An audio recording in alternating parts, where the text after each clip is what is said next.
We will resurrect the constitutional review process when I become president. And when we do that, we will put it to the Ghanaian people whether we should retain the 15, whether we should reduce it, or whether we should increase it.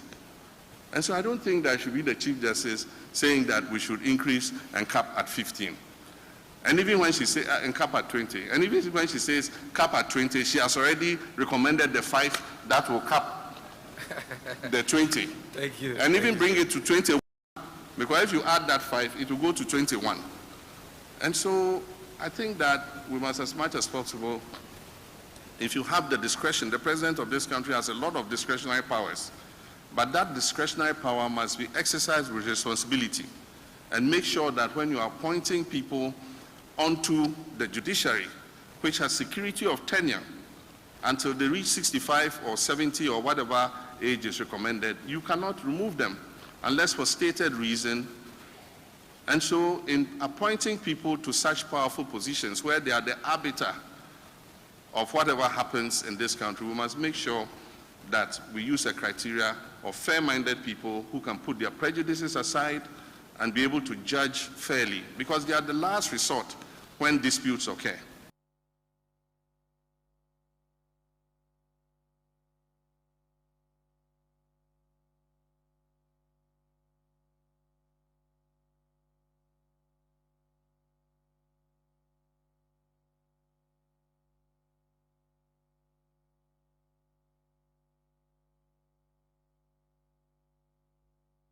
Where you can live happy lives and still achieve your optimum potential.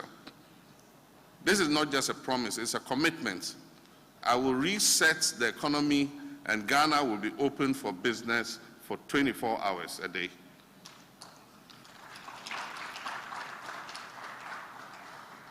Leadership is about vision, and the 24-hour economy is the vision to create decent and well-paying jobs. When I talk about a 24-hour economy, we need to understand the underlying vision behind that policy. The 24-hour economy is the means to an end, and the end is putting Ghana on a solid foundation for accelerated growth and development. We need to attain the growth rhythm that will turn our country into a developed economy and eliminate the abject levels of poverty we are witnessing today. An economy that will manufacture many of its needs, including food and beverages, drugs, clothing, and more, such that we can address the exchange rate volatilities due to needless imports. The world is moving very fast. We need to keep up with this new rhythm. So first, think of the 24-hour economy as an accelerator, the best accelerator or catalyst we could possibly have. A 24-hour economy will increase the production and distribution of goods and services and accelerate the economic exchanges between people and companies. And with that, we will start growing at an unprecedented pace while providing decent jobs for our young people. As I've said, leadership is about vision, and I stand by it. But leadership is also about caring. It's about giving people genuine, solid hope. And this is what the 24-hour economy is really about. And let me explain further. The 24-hour economy is a solid way to replace imports with homegrown production of goods, and thus create a solid base for a vibrant Ghanaian industry. In many instances, we don't import goods because they are better than what we produce. We import them because nobody produces them here in Ghana in the first place, or because our local production is insufficient. Therefore, the stimulus packages for companies wanting to participate in the 24-hour economy will convince businesses, and I'm sure of it, to start producing import substitutes. And do you know why? Because the market for such products already exists. If the market did not exist, we will not be importing to satisfy demand. And so through the 24-hour economy, businesses will be incentivized to start producing for this market. It is the simplest way to start growing sustainably.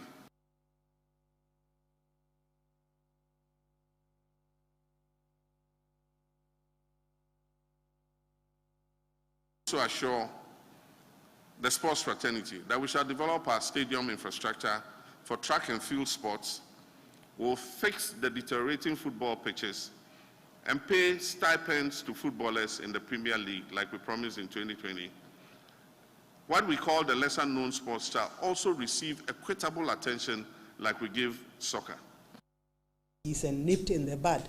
So all in all, we've witnessed a very successful program. I believe there are many lessons that we've learned, and but these are things that we would take stock of. We'd like to mention also that, that we enjoy the police presence in all our registration centers across the country, not only in our offices, but also when our mobile teams were moving along the length and breadth of this country, they were able to do so freely and in liberty because of the security protection that we enjoyed. So all in all, it's been a very good exercise. We are poised, even in the lead up to, the exhibition exercise and the mop-up registration exercise. I like to place on record that the mop-up voters registration exercise takes place from the 1st to the 3rd of August 2024, and it is to afford persons who turn 18 after the 29th of May, or persons who had not previously registered. It is to afford them the opportunity to get onto our register. This goes to persons who are eligible. After that, of course, we would also undertake the exhibition exercise, and that comes on from the 20th to the 27th of August. And it will take place in all 38,622 polling stations across the country from the 20th to the 27th of August. It's important to mention that from the 20th of August, we would also electronically put out some short codes to allow any interested citizen the opportunity to verify his or her registration details through their telephones. And so in the comfort of your homes and just behind your telephones, for a very small fee of some 30 pesos or so, Ghanaian citizens may verify their voter registration details. And if they may wish to change, or if there are any mistakes with the registration details, they can visit any of our offices across the country, or particularly in the district where they can visit the district where they are registered to vote to effect.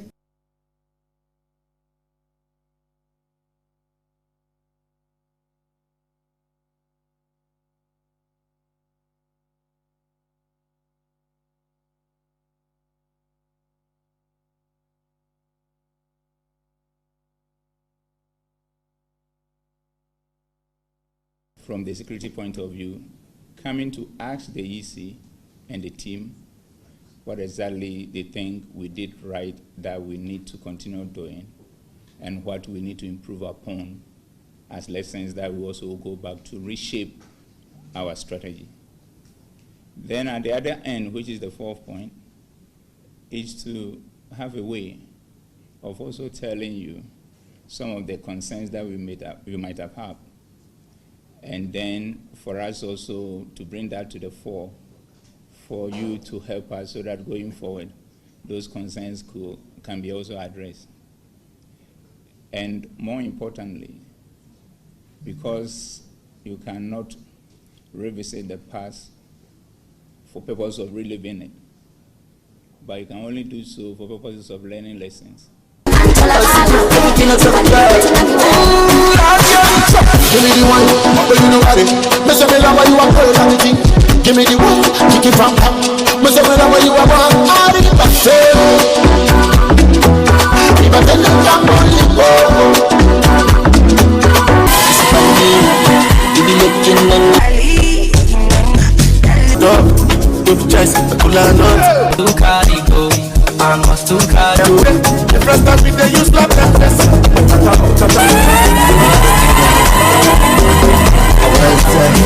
If you know me God, tell me the way I forget.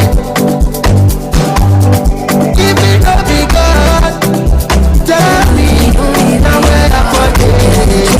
You find for you, and this is a good. I wanna give you best. You over. We could chop love and tuna. I want you here. Money now.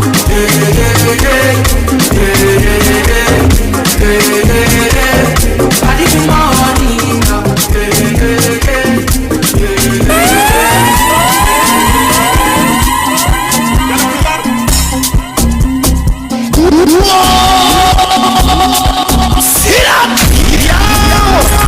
My God!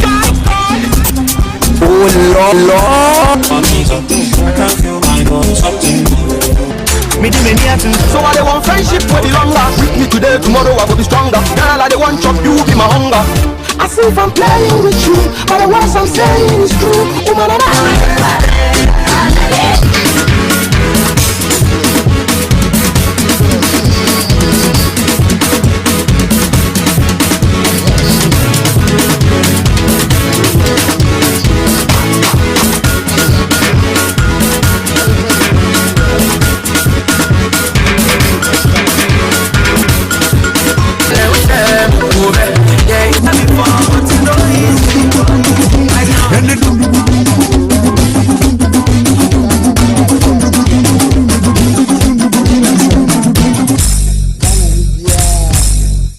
Alhaji, Alhaji, Alhaji, Alhaji.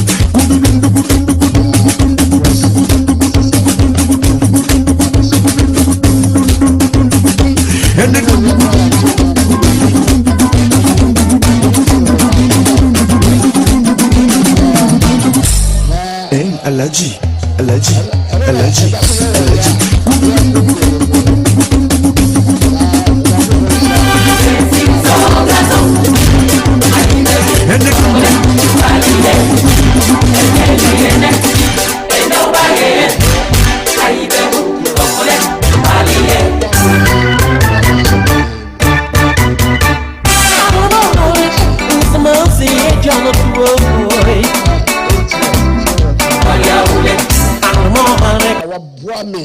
So baby,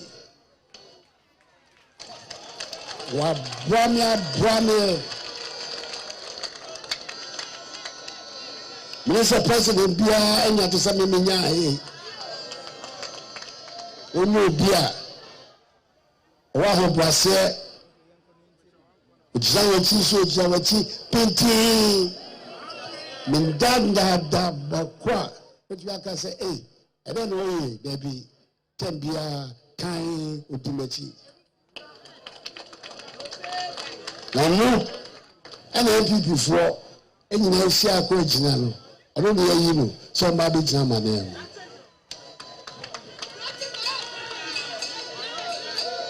I'm a prayer. I don't know somebody breaking the eight now my head. American. You be a Jumana. Yana for about my Baba Seven Sano. Obey me, I you, Papa. Yamaye, would be about the cow, and my broso, and my Ghana, so, and a tumpo. The man is also, I know, I can't see no bell, and I don't want to make Kubi. I say, no beer, about time that you. Obey my baby, chair. Nyakopo makwan na bana fa ono ne bebu o man no as vice president and answer and MPP National Council ekohia tie ba de tie fie wa ba onia anu say han ena opese ono ni yesa adwuma yi wan fa ba bia o to for wan fa ba bia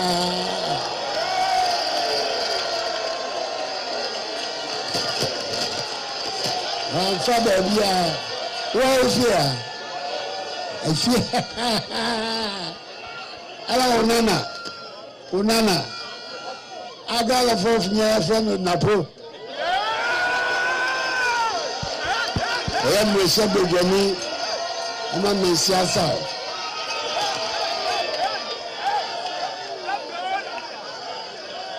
I am minister, so I am my band. Or no. And I you are Mabia, and you would say National Council.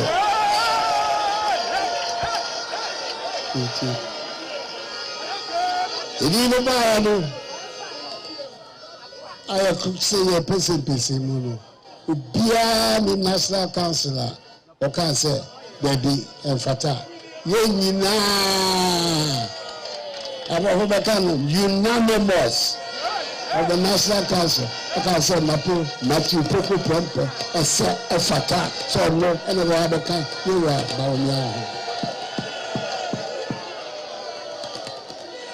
And it is the end of the power, sir. Not a millionaire, and then you will be absolute. And once I'm no higher Juma, it will be a minim. While what day, and if you will be to me, and we said Ghana, 7th of December, a Banaban after a Juma Ghana for a bit by son, will be to me, I yell abro, so I'm a yepa. By now, the Canada. Now, none.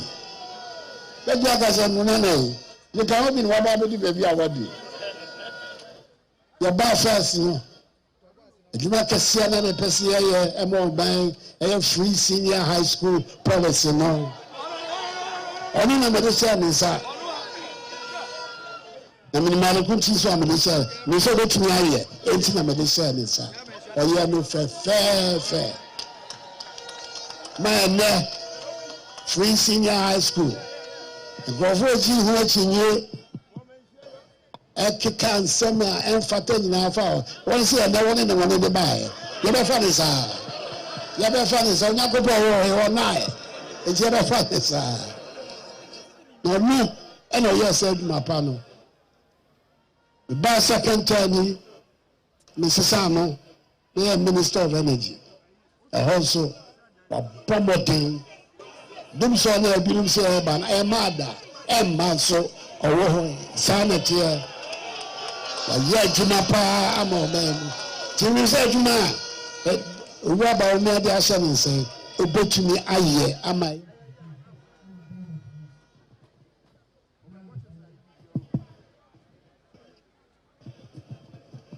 Ghana for nya ne ho faso tie baya me baya I mean, phone, you know, I mean, tell me about the Baba Bay, or Rabba, any you are not you poke wow, Nana, dear bro.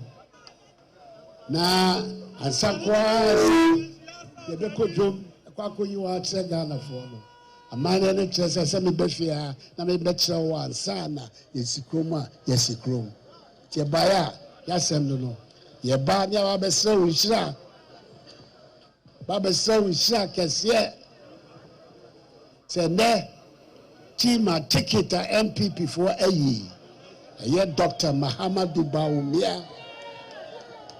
Dr. Digitalization.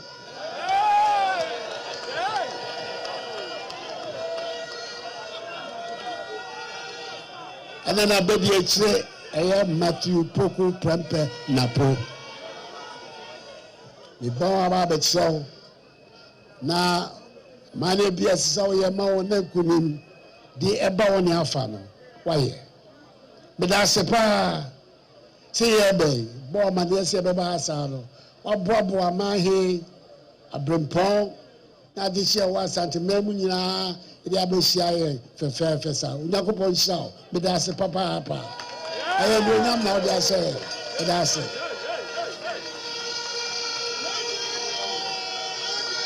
and Isabe, Isabe, we try for fair. Sasso now no one is about it for fair. What are you for? So I'm the man how. What are you for? What is it?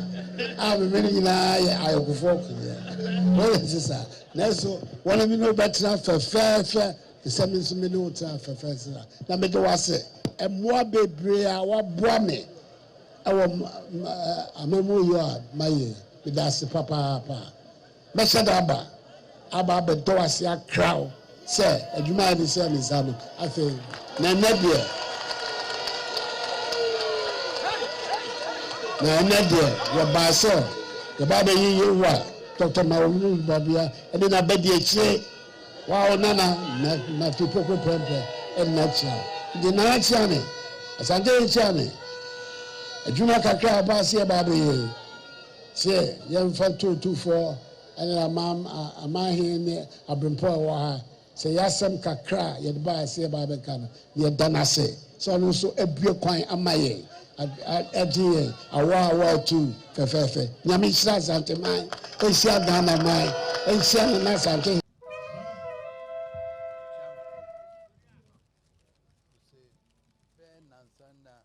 Mama so so man penyin so be ba besra me na wo de asem bia betum anim ena na wo de abel wo se be na asani ena o kana man penyin his excellency na na da ba ko do me be so na so bo nanan mu nyina amane aman ne nanan mu nyina se emra na o man penyin so wo ba besra yen wo se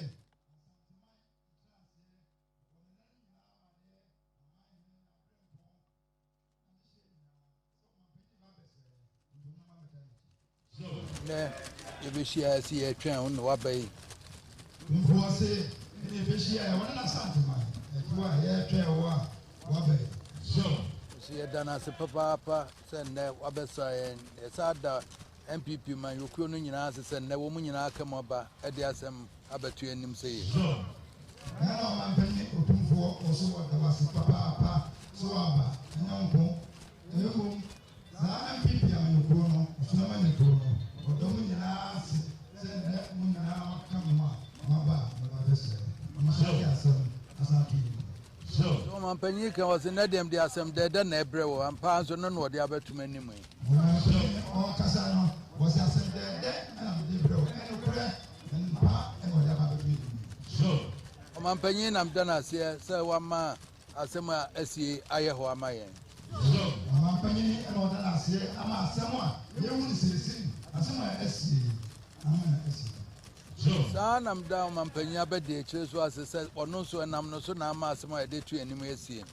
So man penny abede kire Alhaji Dr. Bawunya ono so otumfo so de wase papa se enam so ene side so aba. So Me ba ne me nana no de yeah was me ba ene nana no de. So enra wo se no ye menua. So enra na pra no ye menua. So Me beta ha wa ye me nana. So na se no wa ye nana. Ya wo no nso me ne papa nyina na wo no. So awo no wa ne papa nyina na wo no.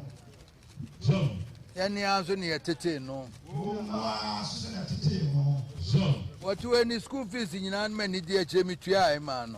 so what you way school fees in an idea today would you so Or quay a doctor. So Or a doctor we here and no backers was aqua to us over Holland, baby, a quay BB. so Dr. We no about say yeah me so must have to Holland.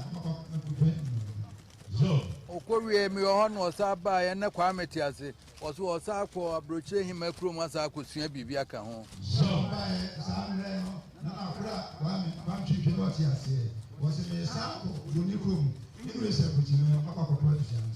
And I mean, no, because oh, what's your doctor? Oh, my bopani and I saw on the Namui.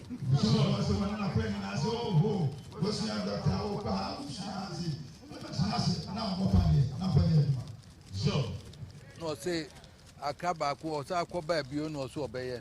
So, so, Or buy and or bank and better Hokakra. Na Rabbe of Akufabi dear. And was sending me was our catchers and your friend Frona and Nebusan said, dear no persuade. So,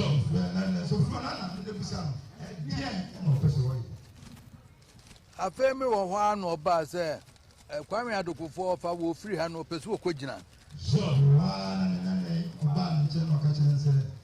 Honorable Kwame Adukufuo will free and she has said, I now also Manapaya. So, Obo was your man and was it the Binyame 2 men dear woman and now Cobona man the answer.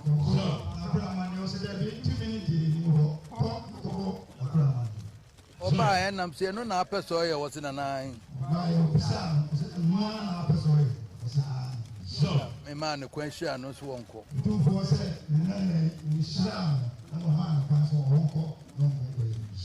And no more no man paying a good for to buy. Yeah, 12 banner 2016 we or Bessie one a bam over cars or nana no, but no co education. I'm an acquire. So 2016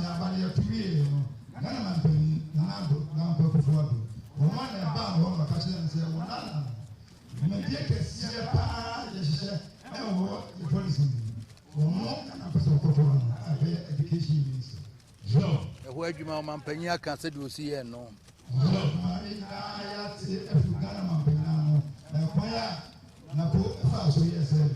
So, a 2 year 2020 no or Babion was a Mrs. Nako energy. So, 2 bill 2020. Was Mrs. Nako. MPP party. Obiobeka say you been share behind Obwa. Na do that kwa Kufuado. Odon kwa the president waba efie watchi e komo mada. Meboa. Efie watchi e komo nyane. Ewiase nyina chi kom no na Ghana wo dey aduane. Wo me na nyame ase. Nyame aye bia ma party no. Do that was say. The edi kan and them must be I have say the word dream ye. So your baburu na wo MPP a asema meka cho na say osum sompa ubako wanim. Osum sompa ubako de wanim. Oya task on you, oya sadu adwumo, osum sompa oya de ukwa wanim. There ebidom Ghana kodru ye. Na ni da so ni no. Na do dan kwa Kufuado aba amani to aso ya de aba. Sa na nyame ba boa ma Dr. Bomi aba na wasifie papa bi enya ya de yatsem. Etienne bijira ha. Bunyina ye kamo. Na do dan kwa Kufuado ase. No ayabi nyame afa so ahia Ghana fo nyina.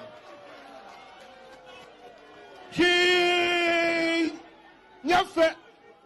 Nyafe. So ya papa no abobra. Na wa wuba. Na wo ba no abedi wade na odi tapade na ire akona nim. Na do dan kwa Kufuado awo Dr. Baumia. Ama na Ghana fo nyina o se bakowe ya no ho afa na ho akono ya di Ghana ni ma ya dai eye. Ya ti MPP kroi ebi sida. Ya nyina ya be ka bo ma bia ya adwumade afiwe. Ami asha na do dan kwa Kufuado. Ebi se odun kwa Dr. Baumia bere obeba ebi siwa MPP boda. Ghana ha ya chechi Ghana abakosama. President Kufuado call retirement.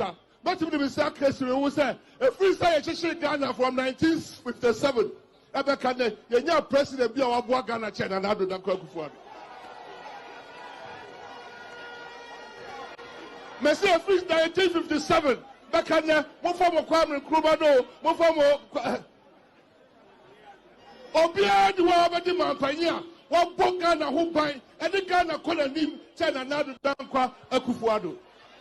The legacy of Osagyefo Dr. Kwame Nkrumah is unmatched. Today, if we start talking about Osagyefo Dr. Kwame Nkrumah, we can talk about a region that frankly was not his stronghold and talk about the legacy he left there. Let's talk about Ashanti region and what Osagyefo did. Kwame Nkrumah University of Science and Technology, Kwamfo Anochi Teaching Hospital, Kumasi Jute Factory, Kumasi Shoe Factory, Kumasi Central Market, the road, Accra Kumasi Highway, and many other things that he did in the Ashanti region. This is just one region I'm talking about. If we talk about his monumental achievement in the country, it's unmatched. After more than 60 years, today, over 30% of the power, the energy in Ghana is because of the legacy and the vision of Osagyefo Dr. Kwame Nkrumah. Osagyefo Dr. Kwame Nkrumah's leadership was not limited to this country. He made Ghana the shining star of Africa. That is why he was voted the African of the millennium, because of his achievement, his leadership role, how he propelled so many African countries to be independent. On the other hand, what is the record of President Akufo-Addo? This is a president that has really brought us into debt. This is a president that basically has brought us into hardship, excruciating pain, and the economic hardship has never been unmatched. This is a president that under his leadership we've seen corruption that is completely something that we couldn't ever imagine. This is a president that has divided this country. Yes. This is a president that frankly has bastardized every institution of this country. Absolutely. How do you compare that? We are 5 months into election. And I think that having been the vice president in a government that has done so terribly, Dr. Bawumia and his vice president should be talking about things that brings Ghanaians together and how we get out of these difficulties. I mean, just compare the day that Professor Nana Jane Opoku-Agyeman was adored and his statement and things he focused on. How to bring Ghanaians together, how to get us out of economic recovery, how to really make sure that our institutions are strong, how to address this economy and make it stronger, how to empower women, refreshing, a breath of fresh air. And a day when our own colleague Napo was adored.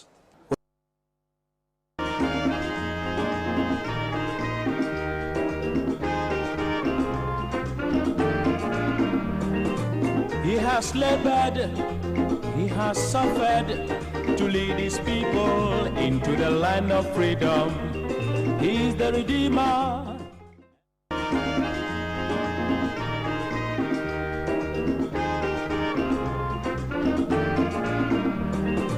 He has labored, he has suffered to lead his people into the land of freedom.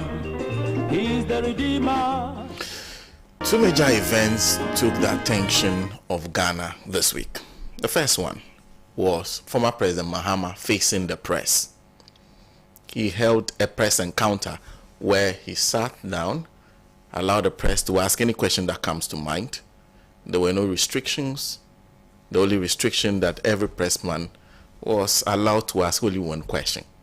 But questions came from different sectors of the economy, many things that were said. That was Sunday. Then by Tuesday, Matthew Opoku Prempeh was presented to the Asantehene at his Menshaw Palace as the running mate of the new Patriotic Party, and then subsequently outdoored at the Jubilee Park in Kumasi. Those two events has attracted a lot of attention, especially comments made by Matthew Opoku Prempeh whilst on stage at the Jubilee Park regarding Osajifo Dr. Kwame Nkrumah. Like it is said, it was not the attempt to compare Osajifo Dr. Kwame Nkrumah's work to that of Nana Akufo-Addo. It was how he said it that annoyed a lot of people. Well, we'll be discussing those two issues, but there's one other issue which must attract our attention as members of ECOWAS. Ghana particularly is a member of ECOWAS. 3 countries which have currently serving suspensions from the ECOWAS body because of the military coups in those countries, Burkina Faso, Mali, and Niger, have announced that they have formalized their alliance of Sahel states. Well, ECOWAS has done one thing, to get one president from the group to attempt to get them back into ECOWAS. So I have conversations with them about what can be done to make sure they qualify to return to ECOWAS. But they say they are going ahead with the alliance of the Sahel states, and they have big plans.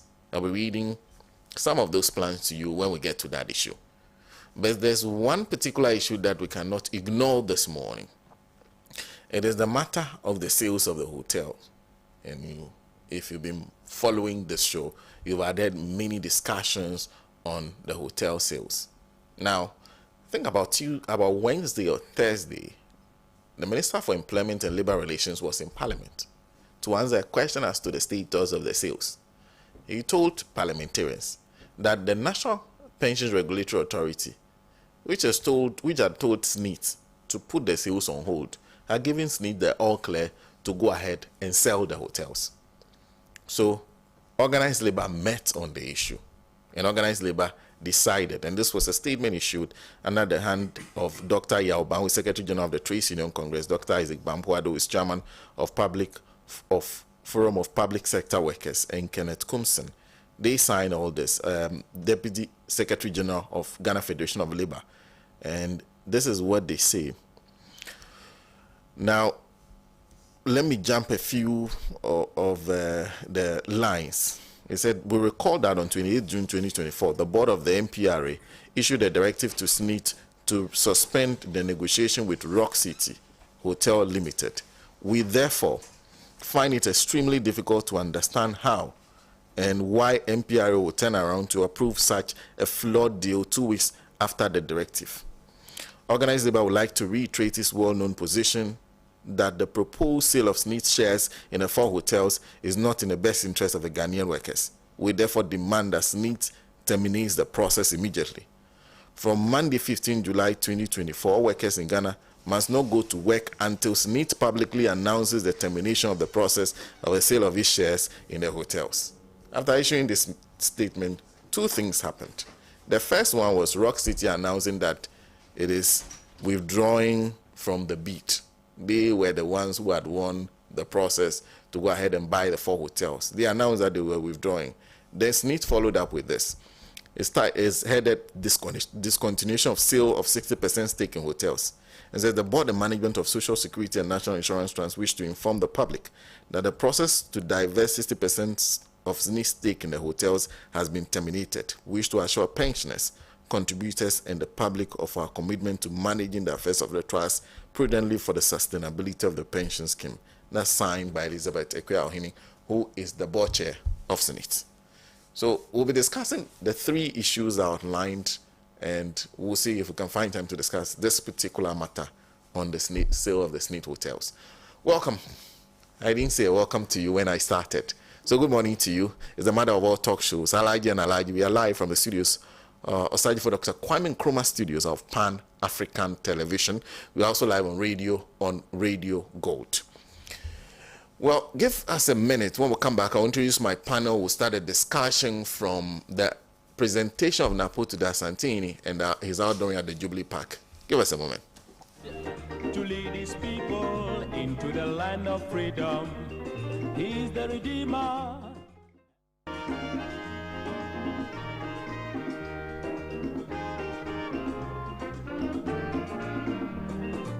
He has labored, he has suffered to lead his people into the land of freedom. He's the Redeemer.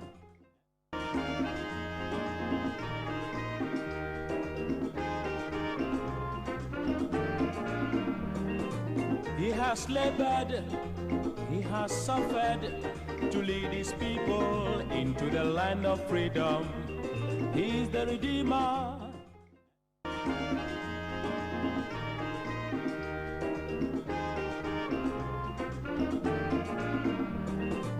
He has labored, he has suffered to lead his people into the land of freedom.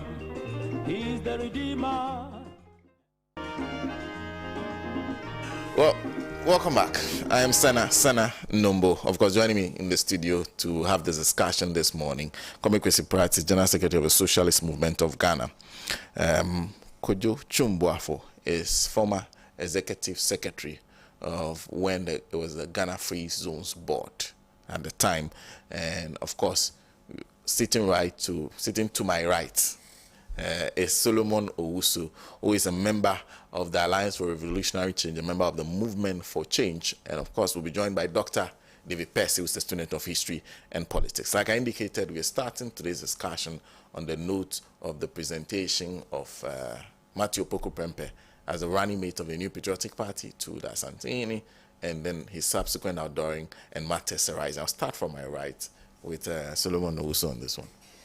Yes, good morning to you, Senator, to my brother and friend Kojo and Comrade Pratt, and your cherished viewers across the length and breadth of this world.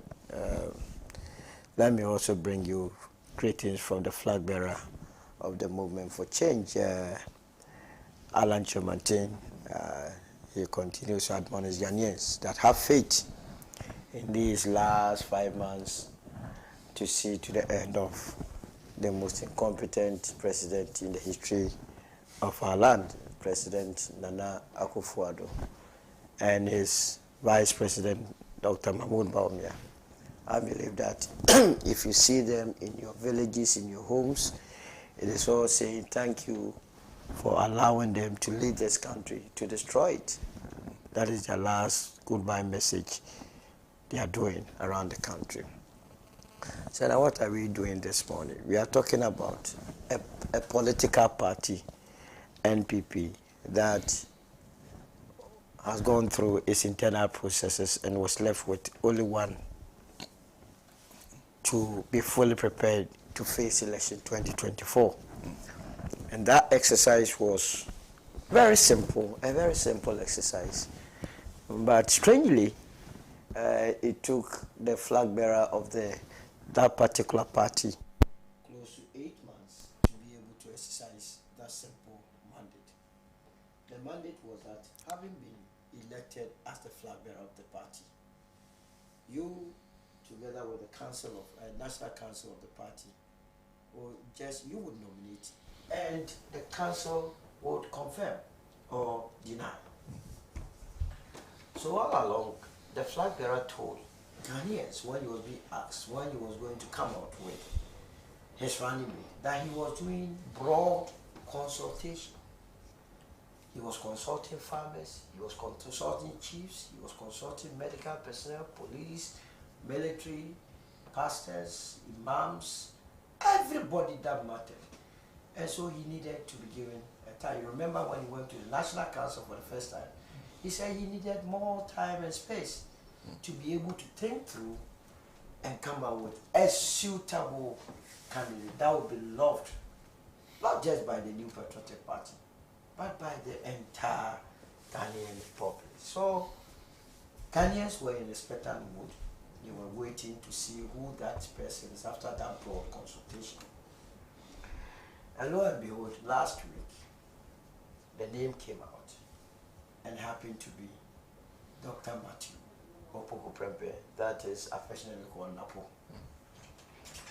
So then people started asking if it was the case that the broad consultation that had to do with consulting chiefs, pastors, imams, teachers, farmers, medical personnel, downtrodden, and everyone involved was to settle on Napo. Then why did you waste our time?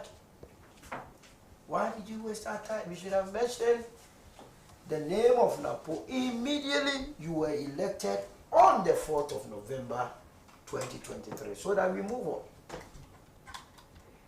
Then you were told by the party that having the name having come up, it has to be sent to the National Council for confirmation. And mind you, the MPP's constitution, if you read it, the National Council consists of past presidents, if indeed there is anyone alive, vice presidents, if there is anyone alive, current or sitting president and his vice, all the regional chairmen of the party, voting members of the National Executive Committee, 20 sitting members of parliament representing parliamentarians and other interest groups. So the vice president, who is the flag bearer of the MPP, took the name of Napo to the National Council for confirmation or endorsement. The National Council looked at the name, looked at the pros and cons of the person presented, his intellectual capacity, his temperament, his fit for purpose, and so on and so on, and came to a conclusion, as we were told by the General Secretary of the party, Justin Kodua, that unanimously they all said the man was fit for purpose. He was suitable for the position of the running mate of the New Patriotic Party, and by extension, the vice president of the land. And based on that, the party said they will be doing an inauguration, or the inauguration or unveiling. Now, sometimes I get confused with these words. In Kumasi, to showcase the beautiful Napo, the handsome Napo, the intellectually powerful Napo, as we were even told by a member of the NDC, member of Parliament for Cape Coast, North or South, Kweku Rekitagans. South, that when it came to matters to do with intellectual activism, Napo was second to none, and that people must not equate arrogance to how powerful a person's intellectual prowess was. So we agreed, and Ghanaians were in expectant mood. Napo was sent to Manhyia to be introduced to Otumfuo as the running mate. Now, on that occasion, interestingly, an advice was offered by the person that they were introducing him to. That is Otumfuo. He said, people are saying that you are arrogant, but I don't see you that way. So go out there and prove that you are not arrogant. And do not let the person that nominated you to be his running mate regret for doing so. The message was very simple. And so now, if you know the distance between Manhyia and the Jubilee Park in Kumasi, if you walk, it's 15 minutes. If you use a car, it's 5 minutes. And the advice, between the time the advice was given to Napo and the time he went on that stage, it was less than 2 hours. So it means the advice was so fresh. In the mind of Napo. But to remind you, when Otumfuo was speaking, and you look at the demeanor of Napo, I think he was thinking otherwise, what is this man saying? You are going to tell the people our peace of mind. You are sitting here telling us that I should not go and exhibit what? Arrogance. So he went to the Jubilee Park full of vim and vigor to show why he was nominated and endorsed unanimously by the National Council of the NPP. Mind you, before it got to the turn of Napo, people have spoken. I mean, the chairman of the Ashanti Region NPP chairman, Wontumi, has spoken. Kennedy Japan has spoken. President of the land has spoken, and the vice president. Here I want to concentrate on the president and the vice president, what they said about Napo, and to let you understand that Napo has done nothing wrong. In fact, he only lived up to expectation on that very day. The president said that in this country, it is only him that knows Napo too well. And he can, in fact, testify about his good deeds, his persona, his character, more than anyone, because he has worked with him. In fact, it was the reason, because he had so much confidence in him, that was why he entrusted the education ministry and his flagship policy, the free SHS, onto his care, that he delivered amply. Now, does it surprise you if someone says Napo is arrogant? He has been trained by President Akufo-Addo. Here is a president that a harmless chief asked for the completion of a school. We have expended taxpayers' money in constructing a school up to a certain percentage, either 90 or 95%. We were only left with 5%. The chief was saying we cannot waste taxpayers' money like that. So please, Mr. President, just come and add the 5%. You know what he told him? Anything you can do is to go and do it. That was the president. So if that president says he has mentored Napo, what were you expecting? That's what I'm saying, that Napo lived up to expectation. Spillage of Akosombo Dam. People were suffering. First of all, we had to beg the president to go and visit them. We begged him. We practically begged him. Because before he went there, an independent presidential candidate, Mr. Alhaji, had even gone to commiserate with the people. The president was chilling in Accra. When he went there, in the midst of the people's pain, when the people were in pain, what did he tell them? You have not been voting for me, but still I'm here. So if Napo says anything otherwise, why must it surprise you? He is coming from the storm. The training that has been given by the president of the land. See, ordinarily, I don't have any problem with what he said. Ordinarily. But the only thing is that it tells you the tension in the system. It tells you how majority of Ghanaians do not want to see or hear anything from the MPP. Either than that, if it is his view that President Akufo-Addo, mind you, he used the word helped. President Akufo-Addo since 1957 is the only president that has helped Ghanaians. That is his view. Why would I have a problem with it? It has become a problem because there is so much anger in the system. There is so much pain. There is so much poverty in the system. People are hungry. Unemployment is so rife at 14.74%. People are having to grapple with high cost of living, high rent, high electricity, high transportation. And so nothing fancy them anymore. They want resolutions of their problems to deal with this matter. But Napo made certain statements that are more damning than what people are discussing. And I'm wondering why people could miss that. And we will expose all this here. Napo is saying, first of all, he did tribal politics in Ashanti region.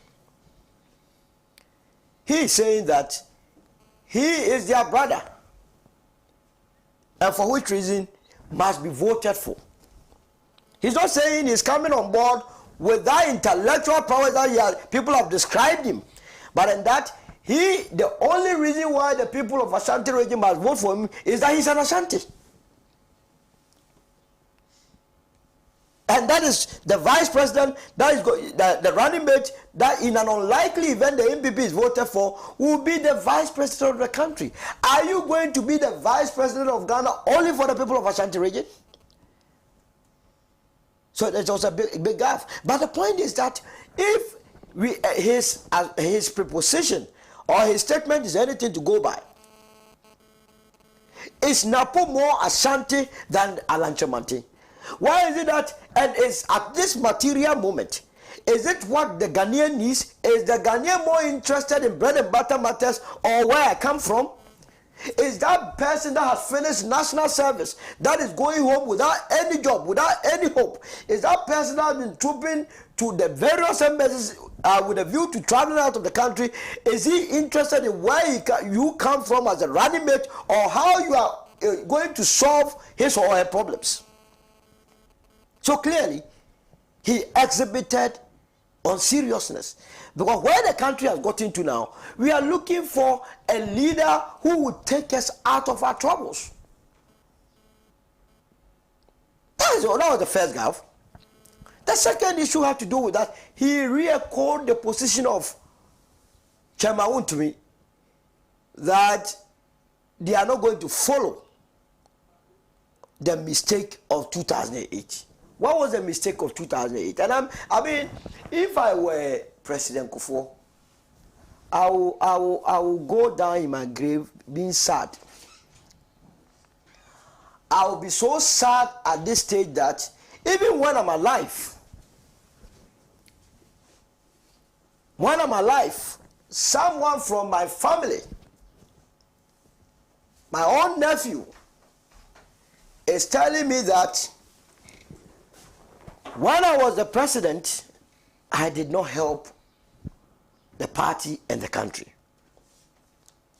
That for him to have allowed the MPP to go into opposition in 2008 was a mistake, says Wontumi and Napu. What mistake did President Kufuor do in 2008? Having delivered as a president, and this can be attested to by majority of Ghanaians who have been trooping to his house to go and give him his stone, that he forewarned the people of this country that President Kufuor was not someone that you can entrust your destiny into his care. He did everything. When everything pointed to an MPP victory, what was President Kufuor and his MPP doing? They were holding campaigns at beaches, Labadi Beach. By the time the campaign is done, all that you could gather on the floor was condoms. I didn't know whether they were doing sex campaign or what. When you go and do this, and at the same time that you were doing campaigns at the beach or beaches, the NDC's candidate, President Professor Mills, was moving from house to house, door to door, and so was able to convince the people of this country to be able to vote for him. So if you decided to do your campaigns at the beach and someone decided to go door to door and you lose an election, why do you go and blame a poor President Kufuor? That you wanted President Kufuor to have done what? To rig this election or rig election 2008 for President Kufuor or candidate Kufuor, so that this country will be bent down. Now, they are saying that mistake is not going to repeat. And Napo tells you something. That this time around, they are expecting 85% votes for the MPP. Mind you, since 1992 that we started voting, the MPP has never gotten above 77% in the Ashanti region. Look, even in the year 2000, that change was so eminent that almost every household, it became impossible for you to even show your NDC identity. Let me tell you, in the year 2000, the constituency chairman for the NDC in Atumango, Kufuor's hometown, for fear of being killed, for fear of being bent down, Mr. Saribediako had to vote for the MPP as the NDC chairman and show it to the entire community to save his family. This one, I know the family so well. He had to vote as an NDC constituency chairman. He had to vote and show his vote that I did not vote for Professor Mills. Because he knew the consequences of that. He knew that if he had done so, he was going to be killed. Even with that, President Kufuor did not get the 85% that he's talking about. So, Napo tell you that they are going to get 85%. Is part of the rigging machinery. It's a rigging strategy. It's just preparing your minds that the NPP is going to get 85%. And guess what? What did he add? He said angels are going to be made to be trumpeted for NPP. They will trumpet angels. Have you seen angels voting before? These are criminally minded men, young ones that they have inserted in the album that they want to go and thumbprint for them. But Napo must understand that in election 2024, December, angels that he claims will be voting for the MPP will be arrested and will be beaten. The first time you see an angel being beaten. So he used an occasion, that 5 minutes, 2 minutes, to destroy or to expose the diabolic plans of the MPP. And for us in the movement for change, it's so good, it's so beautiful, it gives us that impetus. How many times, Senna, haven't I come here to tell you that the Ashanti region does not belong to the MPP anymore? How many times? I'm sure you have been downplaying that statement. The nomination of Napo vindicates my position. When Napo was nominated, what was the reason they gave for his nomination? They said they were bringing him in to go back to the stronghold of the party, which is Ashanti region, to reorganize them. Now, how do you go back to your own stronghold to organize them? Organize who?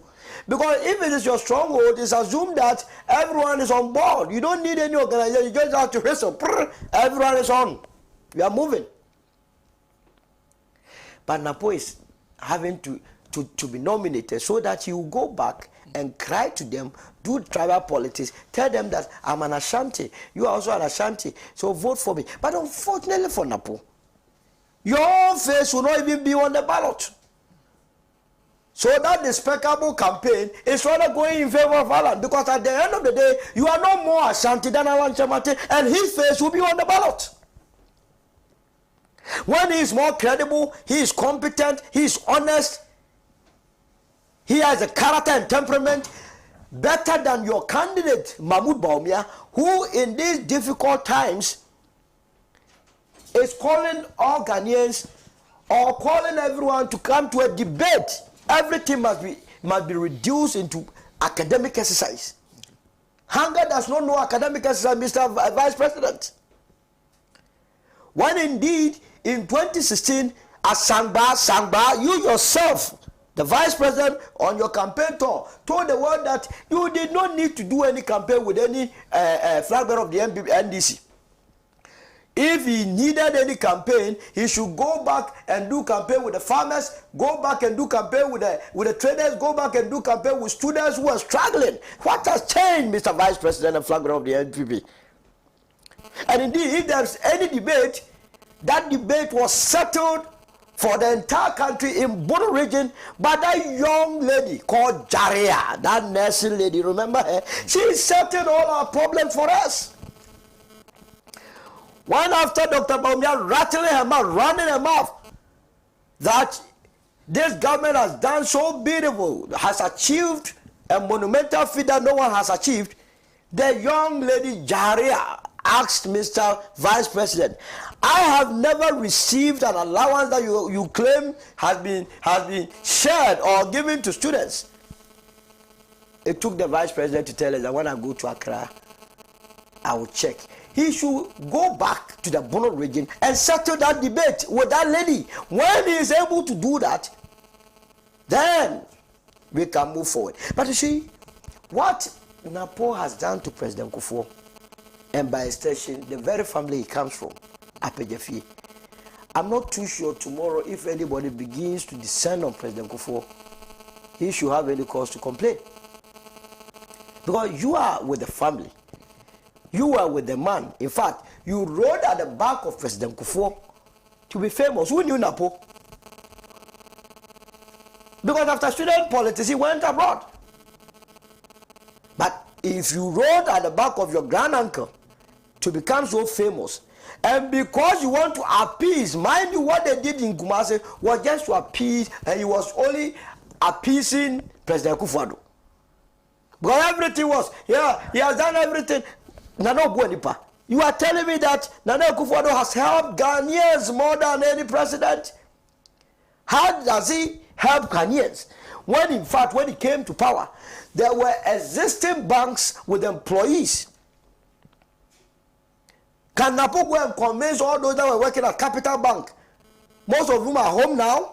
Can he go and convince those that were working at Royal Bank, who are home now? Can he go and convince all those that were working at Unibank, who are home now? Sovereign Bank, who are home now? Heritage Bank, UT Bank, all these employees, having led them to be in the house, how can you convince them that President Akufo-Addo is the one that has helped them more than any president? Maybe he has helped you, Napo, but not the entire country. But you see, the letter that is or the statement that is purported to be coming from Napo worsens the matter. And I don't think it is coming from him. I don't think so. Because if indeed it is coming from him, he is saying that he expressed his personal opinion. If you express your personal opinion and you are issuing a statement, it should be coming from your own letterhead, personal letterhead. You are using MPP. Is this saying that this apology is coming from the entire MPP, or is writing on their behalf, or what? And what is he apologizing? Is he apologizing that the statement that he made was not factual? One outing, one apology cannot be accepted. And we believe that as a running mate, the earlier he learned the nuances of the position that he wants to occupy, the better for the country called Ghana. So it is nothing new. It is just going to, it's a ticket that is not taking the New Patriotic Party anywhere. I believe by now the party should have learned what is going on in the US, where pressure is being brought to bear on President Biden not to contest. If the MPP meant business, by now they would have started considering withdrawing the nomination of both the flag bearer and the running mate to save their face, because as for the defeat, it's inevitable, but you must lose with a respectable percentage. If they want to achieve that respectable percentage, then they must, as a matter of urgency, go back and withdraw all these two incompetent people and find someone that will come in and lose and organize the party very well in opposition, so that in an unlikely event that Ghanaians change their mind in 40 years' time, then they can come back to power. Thank you very much. Thank you. Thank you very much, Solomon Owusu, for setting the stage for that discussion on what happened in Kumasi, the presentation outdooring of Dr. Matthew Poku past the MPP running mate for the December elections. A few comments that you're sharing with us. Let me start from Facebook. This is Musa Abata. Senator Napo's fallacious apology shouldn't be taken seriously. It is disappointing to see his afterthought apology that attempts to downplay the harm caused by his unguided statements against Dr. Nkrumah, President Kufuor, and President Rawlings. Such an apology falls short of addressing the gravity of his remarks. Meanwhile, it is crucial to acknowledge the worsening situation under President Akufo-Addo and Bawumia, which has driven Ghana into unprecedented levels of unsustainable debt through needless borrowing and rampant corruption. There's Anefi Adams who says character can never be hidden unless the individual personally admits they have a problem and pursue change. He should work on his character and not an apology because of votes and reputation. Your character is who you are, your reputation is who people think you are. And if you send that from the Tamale Central constituency, Petron Solu says, how can... Okay, I think he's commenting on another issue. Okay, those are... Kofi Ara says, good morning, Pan-African television. You are truly Pan-African. Sajifo Dr. Kwame Nkrumah never dies. Nasir Mohammed just sent this one. Says, from what Nana Brani Champon, Lord Komi, and Untumi, the MPP is not prepared to hand over power.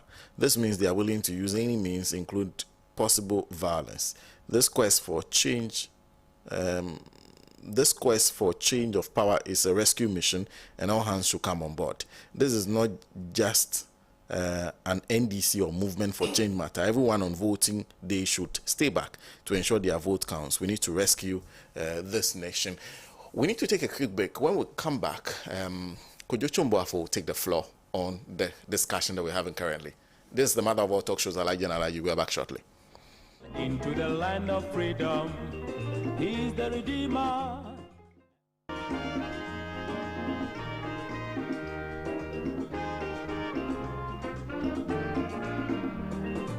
He has labored, he has suffered to lead his people into the land of freedom. He's the Redeemer. I am looking forward to a debate with John Mahama on the economy, on the country, on the governance. But I'm afraid that he's running away from a debate, isn't it? His people say he doesn't want to debate, but he doesn't want to debate because he knows I'll expose the emptiness of his policies. He says he has a 24-hour economy that he cannot explain. It's as empty as an empty barrel. He cannot explain it. None of his people can explain it. They say they will be exporting lions and elephants. But when we meet mano a mano, we can debate, and the country will see where our policies lie. And that is where we should go. We should give the country an opportunity to listen to us. But if he chooses not to debate, I will continue to sell my policies to the people of Ghana, and you will take the decision.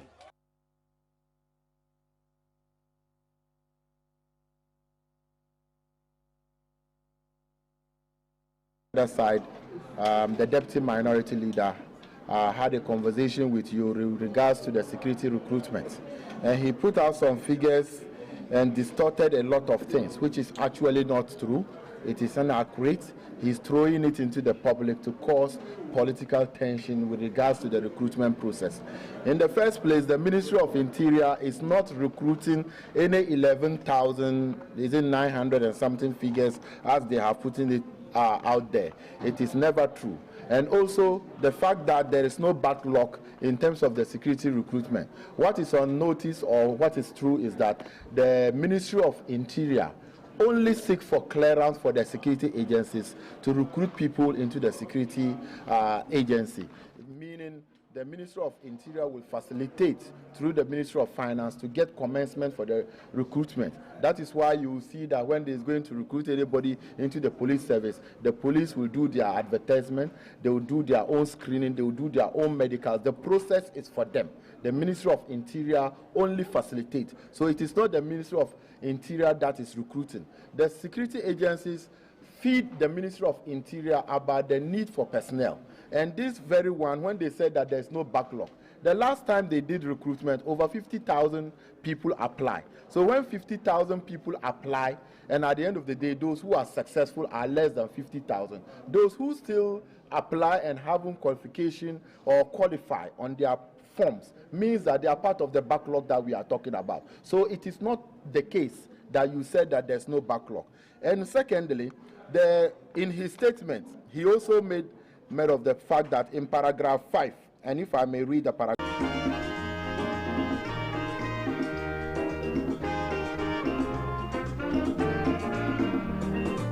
He has labored. He has suffered. Welcome back into the Alhaji for Dr. Kwame Nkrumah studios of Pan-African Television. Once again, a big thank you for staying tuned to the Mother World Talk shows, Alhaji and Alhaji. Of course, we're discussing the outdooring of Napo in Kumasi. And I go to Mr. Chumbua for next. Yes, good morning, wonderful viewers of this program. You watch this program even when they try to close it down. You're avid followers of the truth. Good morning to you. Good morning to my bosom friend, the elephant 10 butterfly. Good morning to you, Senna, and good morning to my good uncle.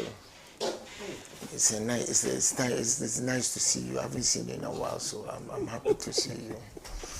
You disguise yourself as a student of politics and history, but you're no student, you are a teacher.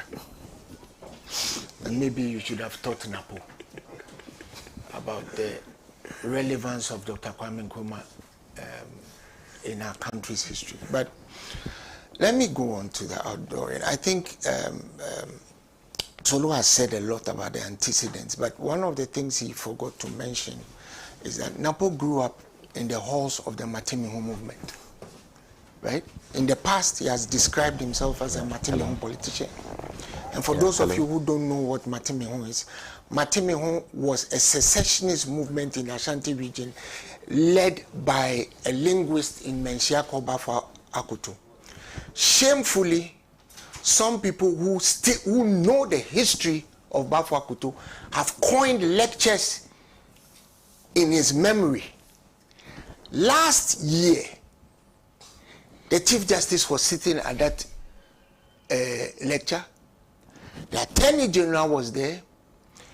The head of the law school, the dean of the law school in Tech, in KNUST, the very school that Kwame Nkrumah founded, was there. And you know his advice to the youth? Be as honest as Bafo Akutu. Be honest. Follow a secessionist. That's what the dean of the law school was telling them there. So people like Napo thrive on the altar of such nonsense. Right? Napo was outdoored in Kumasi simply because of the ethnographic and the ethno-tribal quotient he brings to the MPP ticket. Was Dr. Bawumia outdoored in the Nairobi's palace? Isn't he at the head of the ticket? But Bawumia's calculus is that he needs that ethnocentric, ethnographic, tribal vote for him to achieve victory in an election he won't win.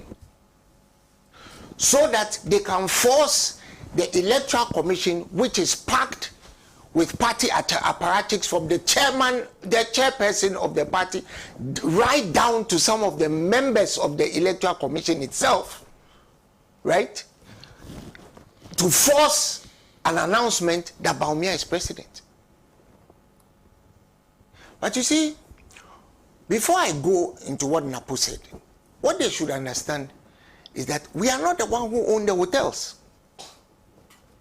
We are not the ones who own those gigantic apartments that are springing up all over Accra. So if you want to enjoy what you have stolen, go peacefully. We will find you though. If you don't want to go peacefully, we will force you out. Akufo-Addo runs around telling us he will not hand over to an NDC government. Who the hell are you to tell us who you will hand over to? Who handed over to you? The people of Ghana voted for you, so John Mahama handed over to you. And you run around saying you will not hand over to an NDC government. Who the hell are you to tell us that? We are not the ones who have stolen lands. We are not the ones who have stolen the people of Ghana's pensions. You people are so, you are so unempathetic. You have stolen land belonging to mental patients. Who does that? Kenneth Foretta installed his wife as the head of the mental hospital, and between them they have stolen the mental hospital's land in the name of a public-private partnership. We will get them when we come back to power. You have stolen the children's park. Who steals land belonging to children? Who does that? You have stolen land that belongs to parks and gardens where flora and fauna that are even extinct are gone. You've stolen it, and you are telling us you won't hand over to an NDC government. So Napo should go to Menchia and go and get the 2 force blessing for you to steal the election. You are joking. And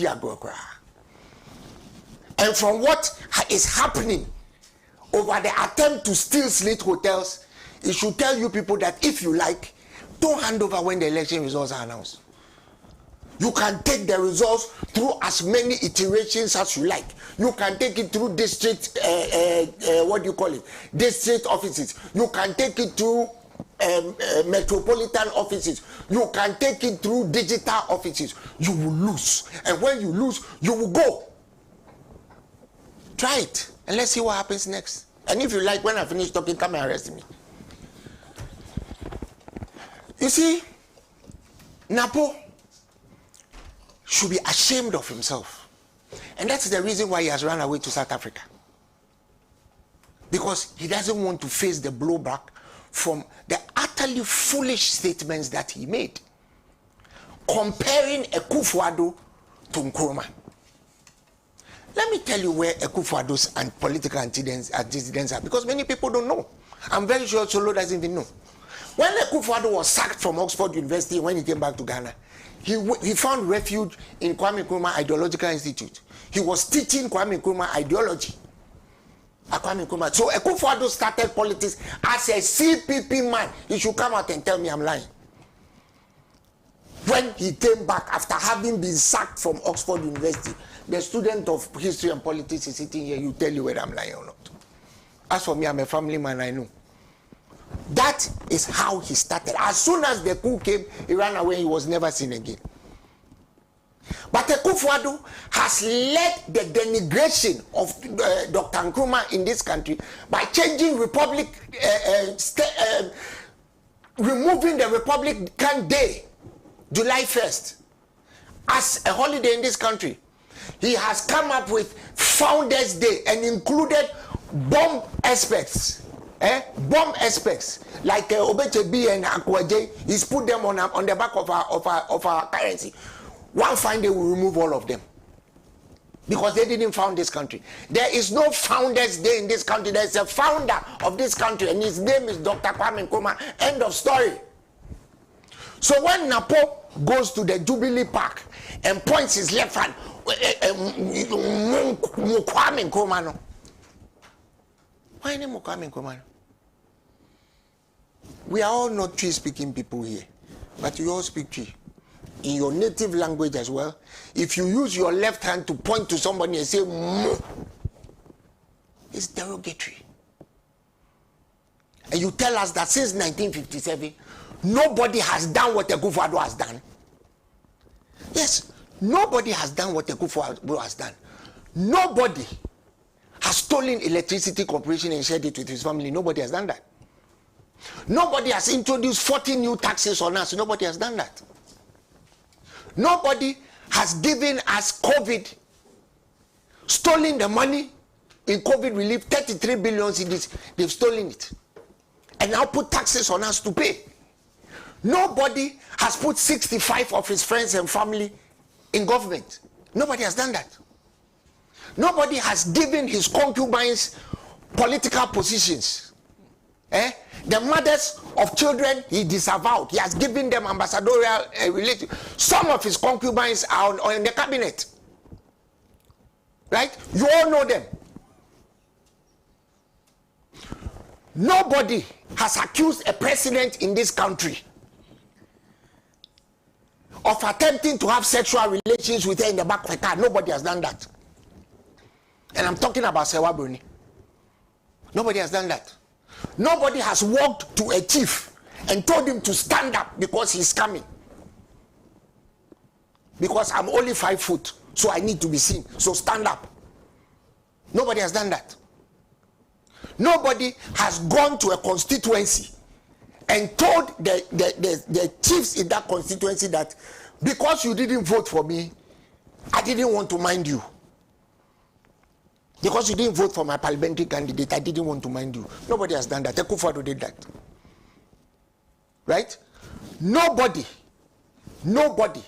has told us that he is only a conveyor belt for the crime of removing an Article 72 holder.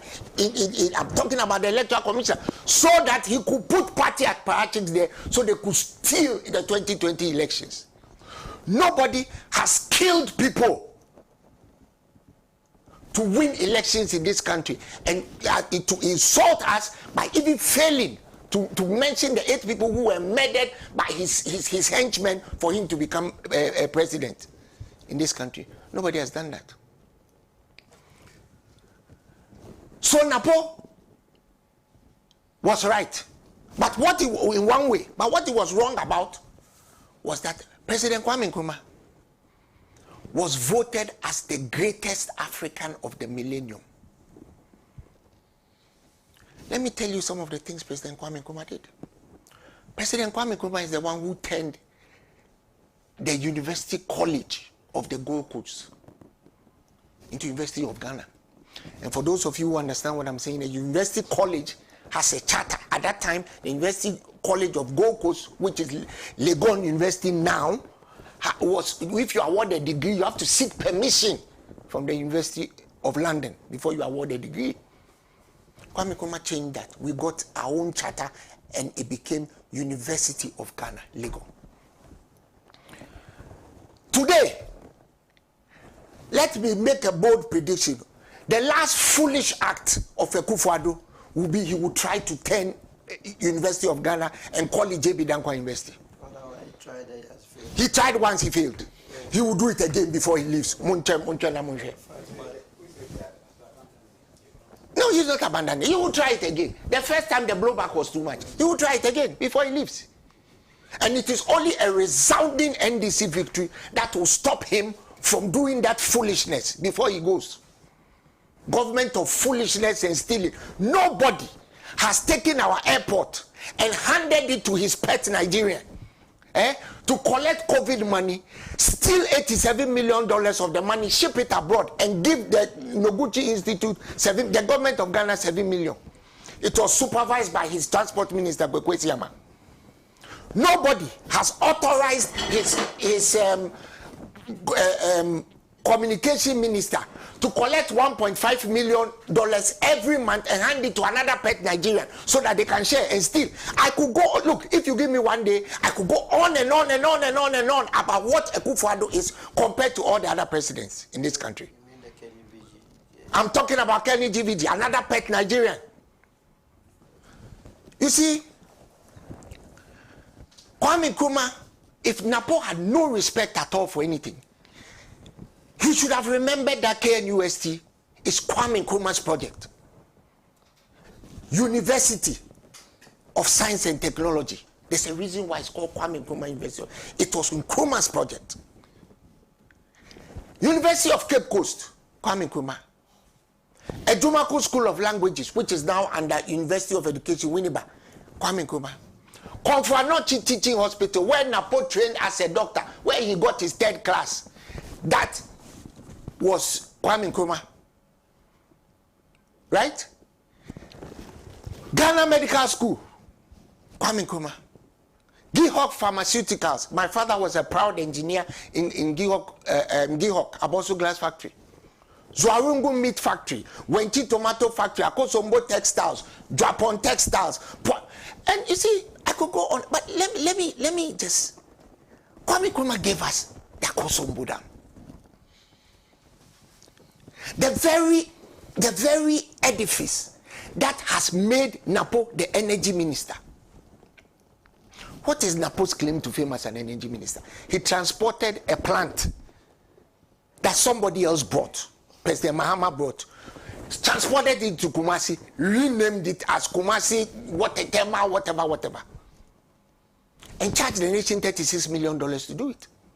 I wonder how much of that money went into his pocket and Baumia's pocket.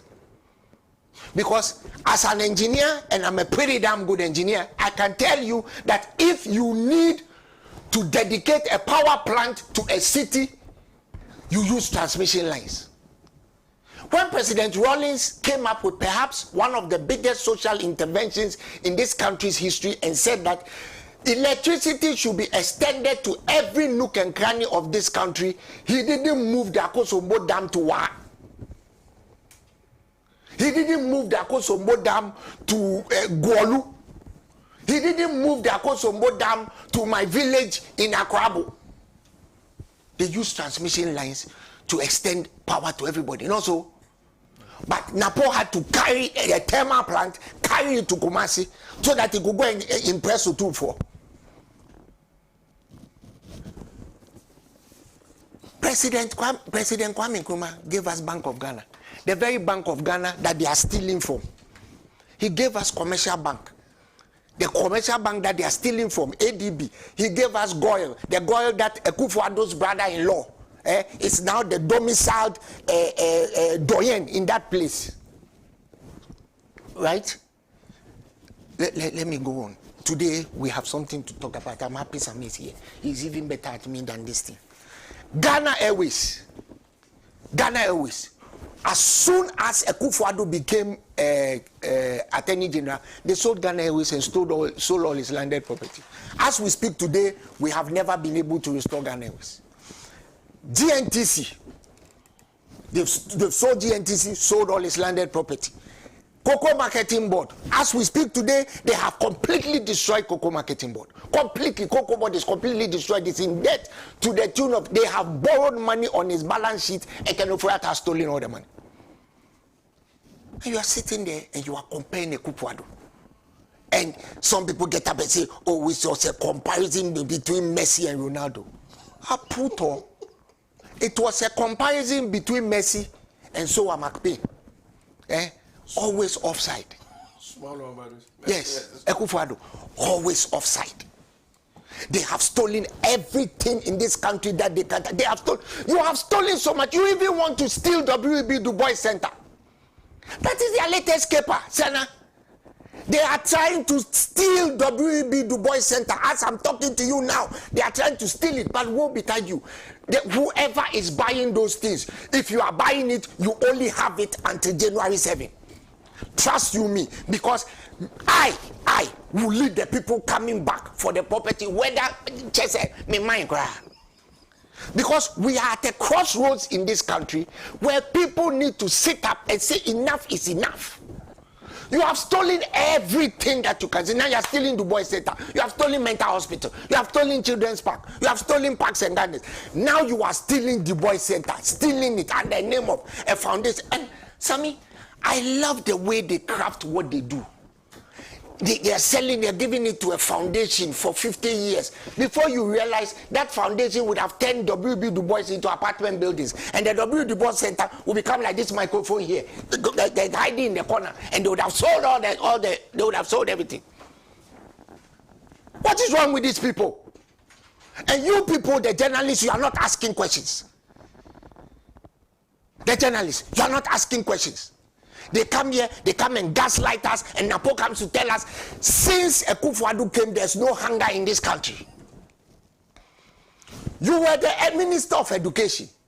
Instead of using money to feed the children, you went to use it to buy math sets. 15 CD math sets, you sold it for 75 CDs. Between you and the unholy triumvirate in that Flagstaff house there. We were in this country when Akufo-Addo and his gang of brigands and buccaneers tried to steal $800 million from the American Innovation deal. When they were caught by the minority in parliament, we were told that the president was unaware. Meanwhile, in this country, before a president okays anything, his secretary has to sign it. That statement was signed by Nana Santibedu to say the president didn't know. That was the day, Sammy, that was the day you people should have impeached that guy in parliament. Because clearly, he doesn't know anything that goes on. Your secretary signed an $800 million letter to steal from us. You get up, you spend $250 million to build a Bank of Ghana building for a Bank of Ghana governor who has plunged that in debt to the tune of 76 million cedis he printed unlawfully. You are building a $250 million office for him when he should be sitting in a tent and working in the children's park that you are trying to sell. Apart from that, they are trying to build a $10 million home for him. That guy. Yeah, what? A $10 million home. For who? For the governor. Oh, this governor. To go and relax in after he has done what he has done. You spend $250 million doing all Africa games. And the only medals we won were arm wrestling. 46 arm wrestling medals. We won arm wrestling medals. The only medals we can win is arm wrestling because of the right? We are buying 6 fingers of plantain for 40 cedis. And Napo is telling us that there's no hunger in this country. All our pensions are gone. And me, I'm a victim of it. 25 years of savings gone. And all kind of writer could come and tell us that he's sorry. Sorry for shafting all of us. How do I look after my aged parents? My father is 90, my mother is 80. How do I look after them? How do I look after my children? You are able to take Get Fund scholarship with all the wealth that you have to let your daughter go to school in America. Napo is able to take Get Fund scholarship. He and Adwa Safo are able to take Get Fund scholarship to go on a 2-week I don't know whether it was a honeymoon or whatever the hell it is they went on and charge us with it, and Napo came to tell us you do it again. Napo told children in this country who were complaining about sanitation in their school that they are lucky to be able to, excuse me to say, shit in rubber bags and throw it over a wall. But you want to be the vice president of these children. Napo told the people of the Volta region that if they get any form of help from the government for the floods, your people, he will go on a demonstration in Kumasi. Are you trying to be the vice president of the Volta region too? Or when you finish, you will go and give them a bafakoto for them to secede? If they secede, they will take the Volta Dam with us, and we will see where your electricity will come from. Napo has told us that he is happy that we are bringing President Mahama. So he has sharpened his teeth for President Mahama. So we are waiting for you. You can sharpen anything else you want. For a man who gets married just so that he can become a vice presidential candidate, sharpen whatever you want. Sharpen anything, sharpen everything. You just got married. Sharpen everything. We are waiting for you. Come back from South Africa and come and insult John Mahama. You will hear from us. You see, let me just round up by saying that the time has come for Ghanaians to be bitter. Many years ago, I told you people do not vote for Akufo-Addo because I knew him. Several people who knew him, including Dr. Nyaho Tamaklu, told you people do not vote for the guy. Kofi Kumsin told the nation. President Kufuor told you people don't vote. He said it in code, elucidated all his character. Don't vote for him. Then he came back, cleaned up himself, and I blame the NDC. Sammy, you remember what we were told. Today, look at all of us. Me, I didn't vote for you. Why? But where's my pension? I didn't vote for you. For in this country, for the first time, the immediate past Chief Justice takes her seat, goes to sit in the finance ministry, asks for her pension, and she's insulted by Gabi Ochedako, and she responded aptly by calling them Papa Shekwa, whippersnappers. Right? Lastly, the MPP tell us that nobody has done anything in secondary education like Akufo-Addo. Kwame Nkrumah founded the Ghana Education Trust that brought schools like Mfansipim Girls, Ghana National College, Oforipenyin, Techiman, Winneba, Swedro, Apam, Doma, Tema Secondary School, Oda, Laboni, Kwadaso, all those secondary schools. And if you notice, they have the same architecture. Several training colleges, Atebubu, Brekum, Fosu, Mampong, Enchi. He did all that in 9 years. President Mahama came and added 46 community schools. When they came, they said it was 29. Napo himself in his own mouth came and said it was 46. The former Deputy Minister of Education sitting here, he will tell you if I'm lying. And you tell us that even Achampong, who we caught and shot, Achampong gave us another dam, the Pong Hydroelectric Dam, or the Lower Volta. Achampong gave us Dansuma Estates. Achampong gave us North Kaneshi Estates. Achampong's greatest achievement was Operation Feed Yourself, where everybody learned how to farm for himself in this country, and we had excess food to export under Colonel Benasco. Then you sit there bereft of the history of this. Not only bereft, you have K-pop in your brain, so you get up and you compare Akufo-Addo to President Nkrumah. Now you are getting the blowback. Why have you run away to South Africa? Why is Jacob Zuma going to save you there? You come back.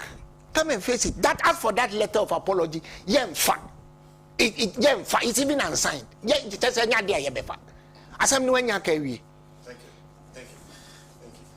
Engineer Kojo, first of all, let me say welcome to Honorable Samuel Okujeto Ablakwa, he's Member of Parliament for North Tongue. Thank you very much for joining us. I forgot about the Sputnik V vaccines. The one that Kwekwaji Menu stole. You stole money to give to. Up to today, nobody knows who gave the money to.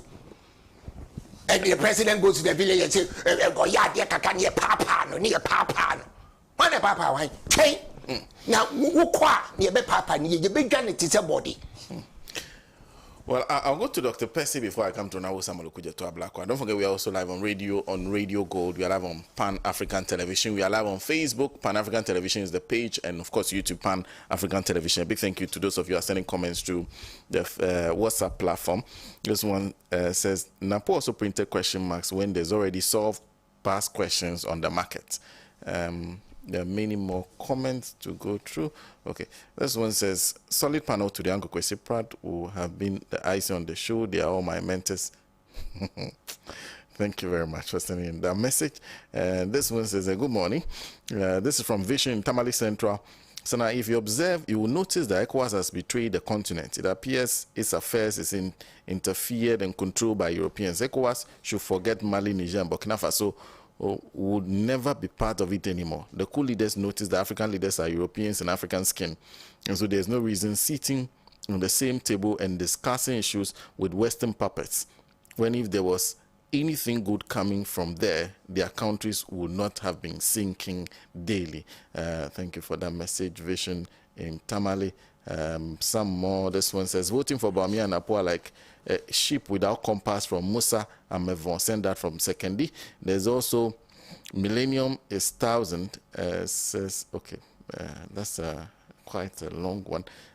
This one says, Napo's character cannot be hidden because God will not allow them to deceive Ghanaians into voting for them again. So their inner self will be revealed, and if we overlook it and vote for them, we will not bother him with fasting and prayer, for God has noticed that we don't know when to pray and when to act. Margaret sent that from Pong in Tamale. Doc?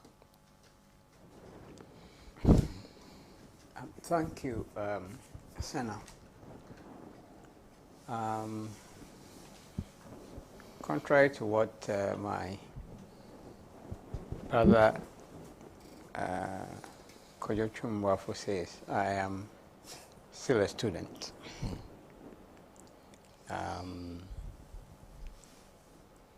But as a student of history, I become very aware that it's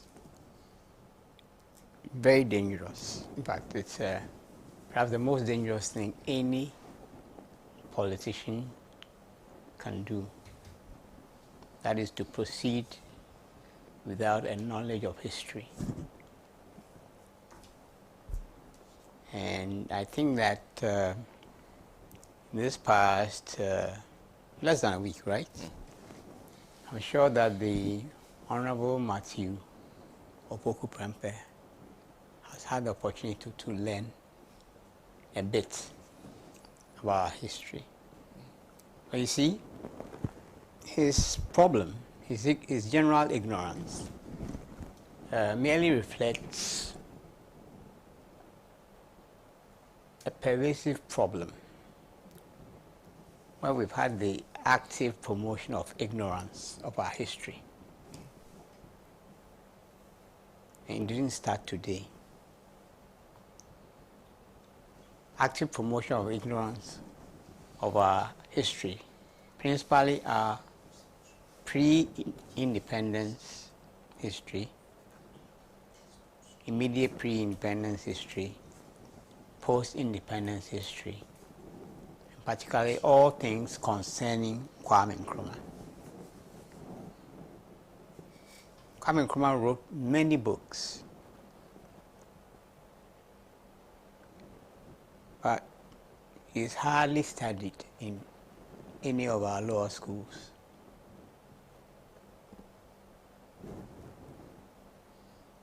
Right? He's not. Under the tender administrations of the IMF and the fund, we took out history from the curriculum for basic schools. Now, you cannot build any country where the youth, where there's a policy of promoting ignorance of the history among the youth. And often when people are talking about Nkrumah, they speak about the many investments and material achievements. Okay. And Nkrumah founded this country. Practically every state institution I can think of. Practically every state institution I can think of. He took the pre-existing public works department and created the electricity corporation out of it. He created the Ghana Water and Sewerage Corporation out of it. He created the posts and telecoms out of it. He created the State Construction Corporation. He created state transport. I mean, he founded this country. He not just said as mere rhetoric, Ghana Commercial Bank, you name it. But you know what? For me, the most important thing about Nkrumah is not the material investment and things, important as they are. The most important thing about Nkrumah was that he set out, he led a process of recovering our self-belief, our self-confidence, the restoration of our agency, that we can be masters of our own affairs. And that was the principal reason why he had to be removed. It was a bad example that if others followed, would have made the life of comfort and luxury that have been built on the backs of exploiting African resources a thing of the past. And I'm sure we'll come to touch on these things when we talk about the fractures in ECOWAS and the emergence of the Confederation. But you see, I said that Dr. Matthew Poku-Prempeh reflects a large number of Ghanaian youth.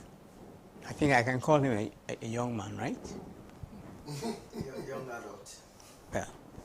A large number of Ghanaian youth who have very little understanding of our history and where we've come from. And he in particular would have been born into, been nurtured in a bubble of NLM, UP, and their view and understanding of our world. So for me, it comes as very little surprise. Could have been born in Kumasi, spent most of his life, his social upbringing, in a bubble where nothing positive could have been said about Nkrumah, on the pain of death.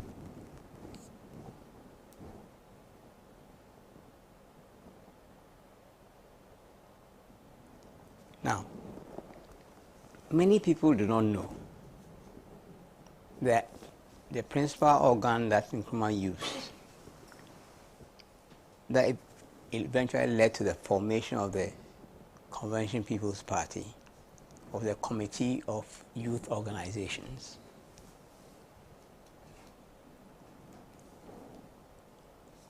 In the vanguard of that Committee of Youth Organizations were the Asante youth. That included people like Robert Duse, Joe Appiah, Aram Ponsa, Victor Owusu. Initially, Asante Man supported Nkrumah. And the CPP won the elections in Asante Man. But then Nkrumah had set up upon a path of developing, quote unquote, a de-tribalized youth. Now, everywhere we know that the youth are the motors of society.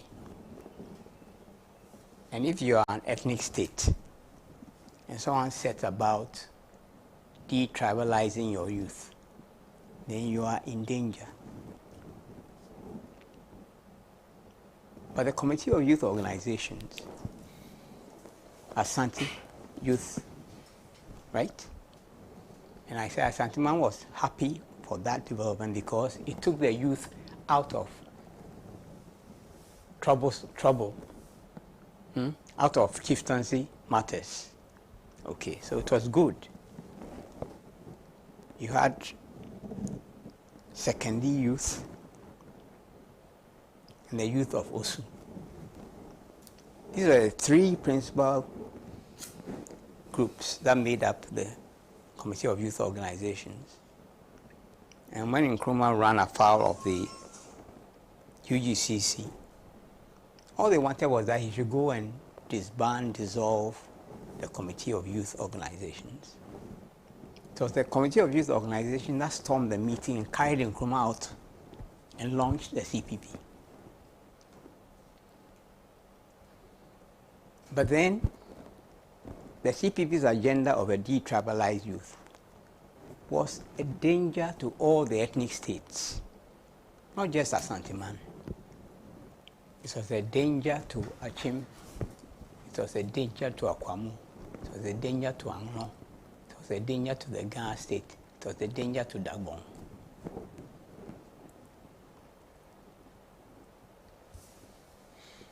So in '54, on the basis of a failure to implement a promise to increase the cocoa price, in the passage or the attempt to pass a local government act that would vest lands in the local government.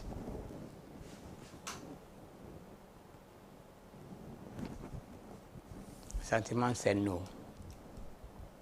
This far, no further. So the linguist of the Asante was authorized to found the National Liberation Movement. He was not acting on a frolic. He was authorized to found it. And for me, in all the commentary and back and forth about, in the wake of what the childish statements that were made by the Honorable Dr. Matthew Opoku Prempeh, a lot of things have been lost. First of all, this wasn't an introduction to Asante Hene. It was a convocation of Asante Man. Now, this was a bittersweet occasion because it marked more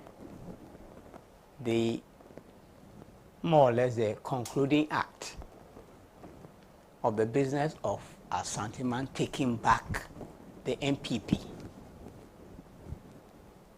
from the scheming Nana Addo Dankwa Akufo-Addo, who had tried to create what you might call a non-Asante core of the party. He hoped to bequeath it to Bawumia, who has no locus in the party, but who will sit on his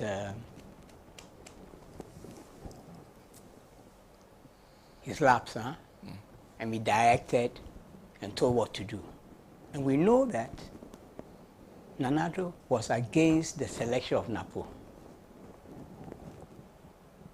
We know that Nana Addo was against the selection of Napo. Why?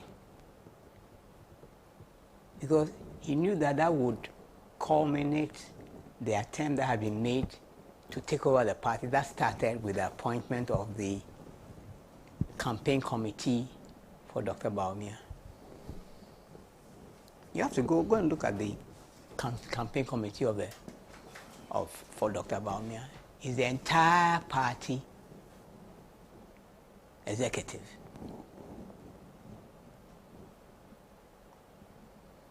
And the Durbar of the Asantehene sitting in state with the Amahene and the Abrempong was simply a culminating act. First of all, in underlying the fact that this party is ours. I mean, the MPP has been very successful in creating an ethnic party that has a national spread. But it is an ethnic party to all intents and purposes. It tries to hide it, but every occasion of selecting a leader and a vice brings that crisis up. So in a certain sense, there was no way Dr. Bawumia could have avoided appointing a candidate, a vice presidential candidate from Asante-Man. It was not going to be possible. It was signaled very early in the business. But they had to do a lot of selling because there was opposition from their chief fetish, the president. And I'm sure that for the young man who was overwhelmed by the entire,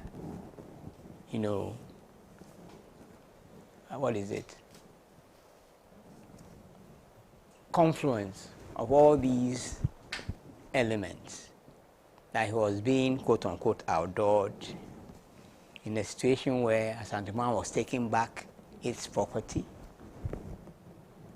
and asserting its ownership. Okay? And the fact that he knew that the president was against his nomination. So how does he square all these things? His first outing, he goes on a frolic.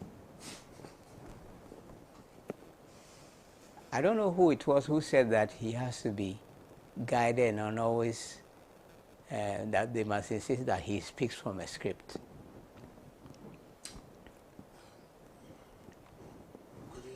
Yes, but when he started, he himself realized that he was on a slippery slope because he was going to mention his granduncle. Yes, because he realized, hey, what foolish, dangerous path am I on?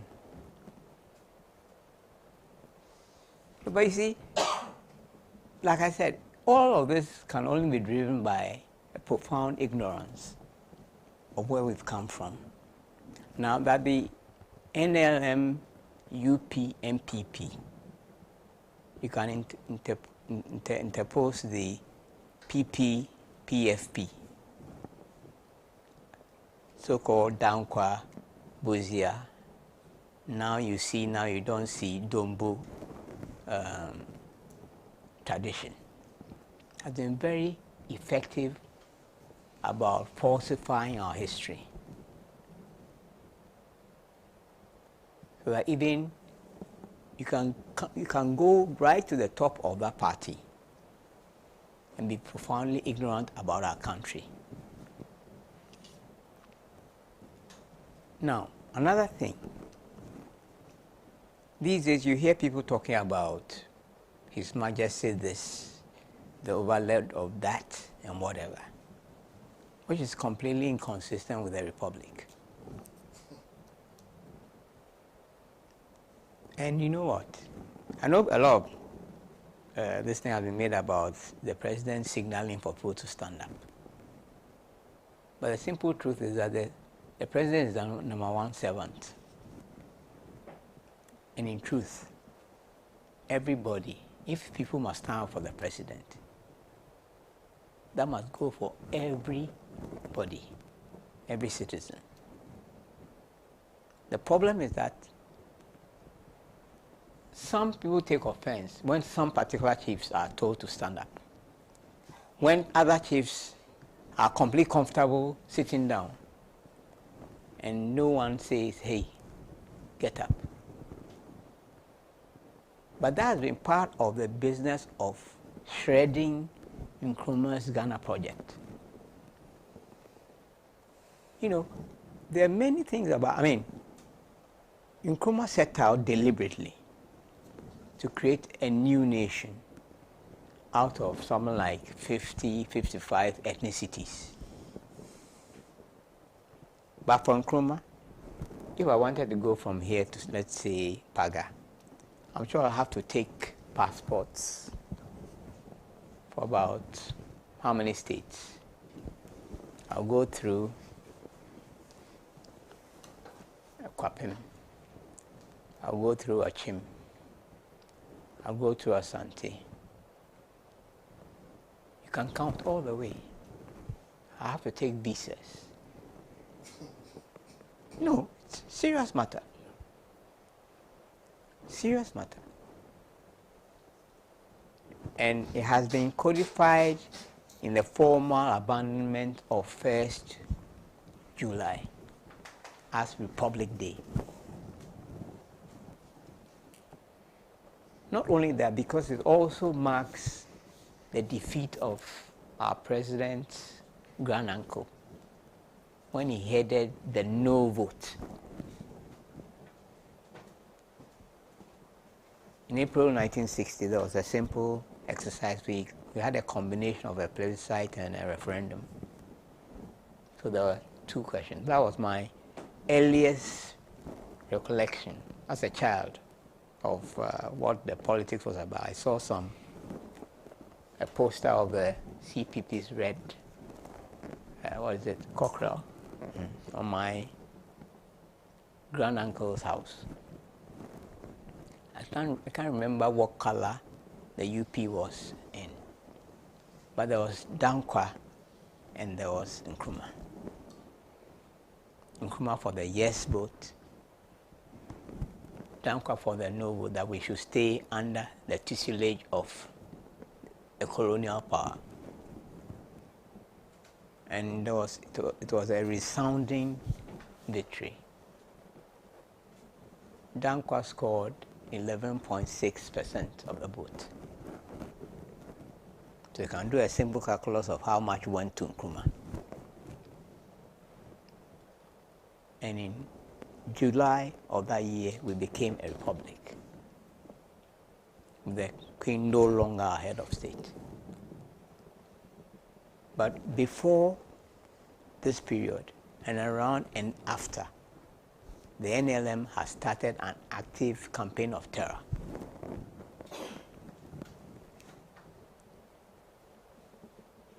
Bombings, assassination attempts, coup plots. When the first coup plot against Nkrumah was in 1958. Now, all of this thing has been covered up,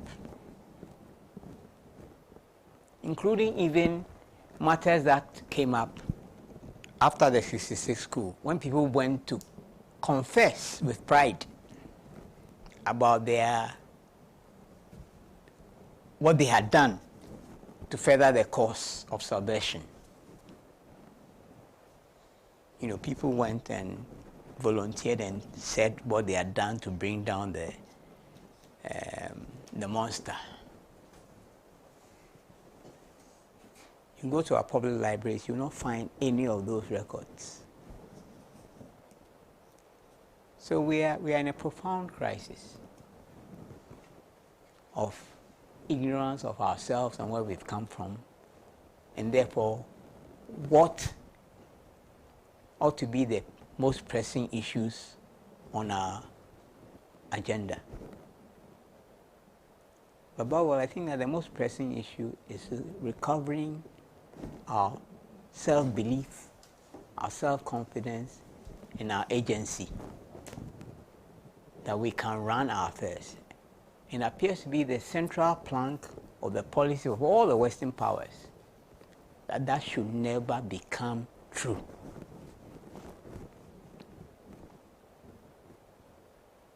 That we should never get to a point where we are in charge of our affairs. And huge resources a lot of assets, physical and human assets, are employed to make sure that we stay in this state. And that really ought to be our principal business.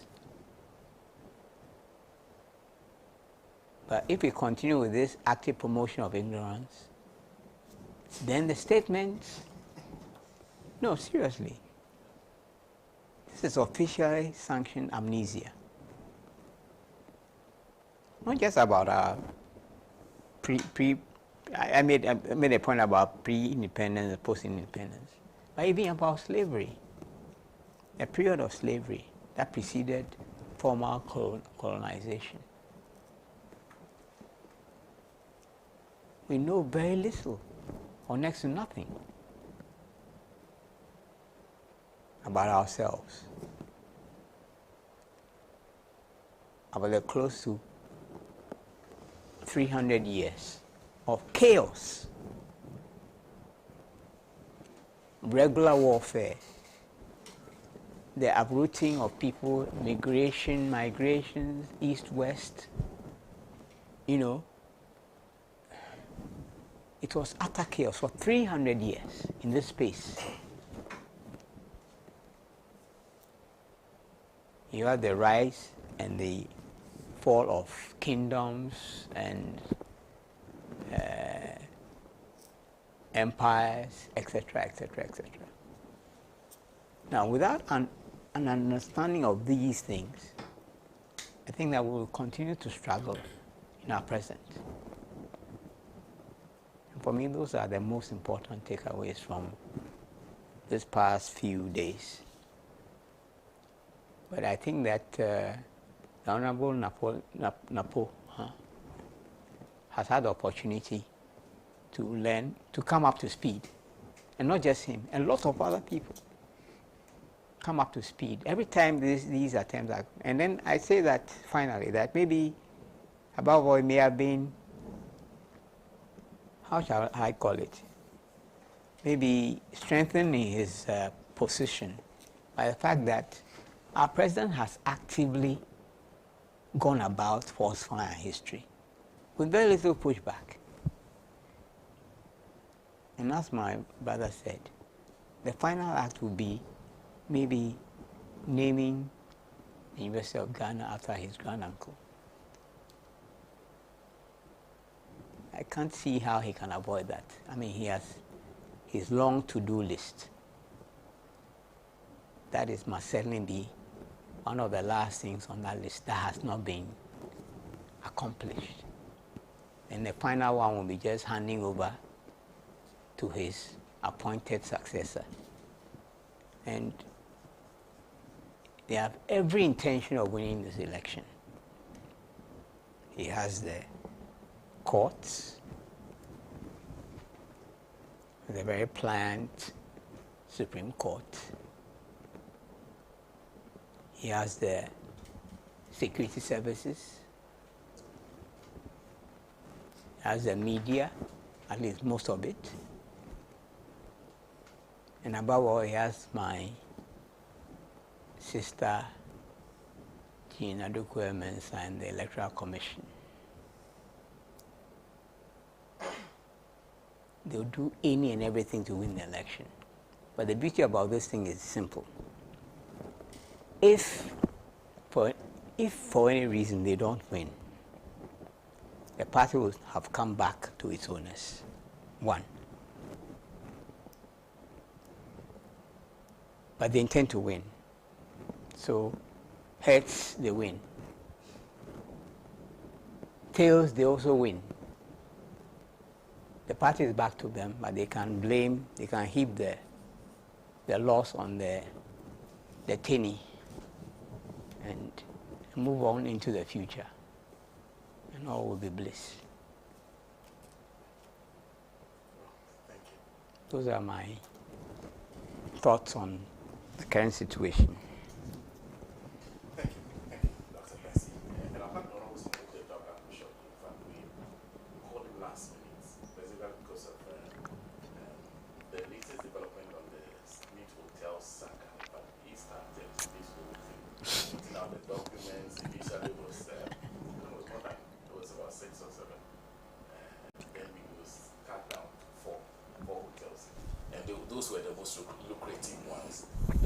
sell to Rock City Hotel. Now, what happened this week was the Minister for Transport essentially going to Parliament, telling everybody that the NPRA that had told SSNIT to put it on hold. Yes, the Minister for Employment to put it on hold. That NPRA has given SSNIT the all clear to go ahead and sell the hotels to Rock City. That attracted the attention of organized labor. Organized labor held a meeting, and then the declaration of strike started yesterday. It was not only the TUC that declared strike on behalf of organized labor, all the individual unions started issuing statements declaring strikes. So Rock City then pulls out its bid. Then SSNIT has gone ahead to indicate through the voucher that they decided to cancel the whole thing, not to go ahead with the sales of the hotel. So when I come to him, he'll lead that conversation for us. So before I do that, this is President Freedom says where the 4 or 7 out of the 14 SSNIT board of trustees representing the organized labor on the SSNIT board sleeping or bride when these hotels sale were approved. Because the 4 or 7 organized labor reps approved this deal until Samuel Electoral blew the siren.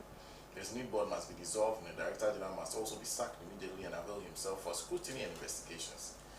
Thank you very much. Prince Henry Koferi sent that one.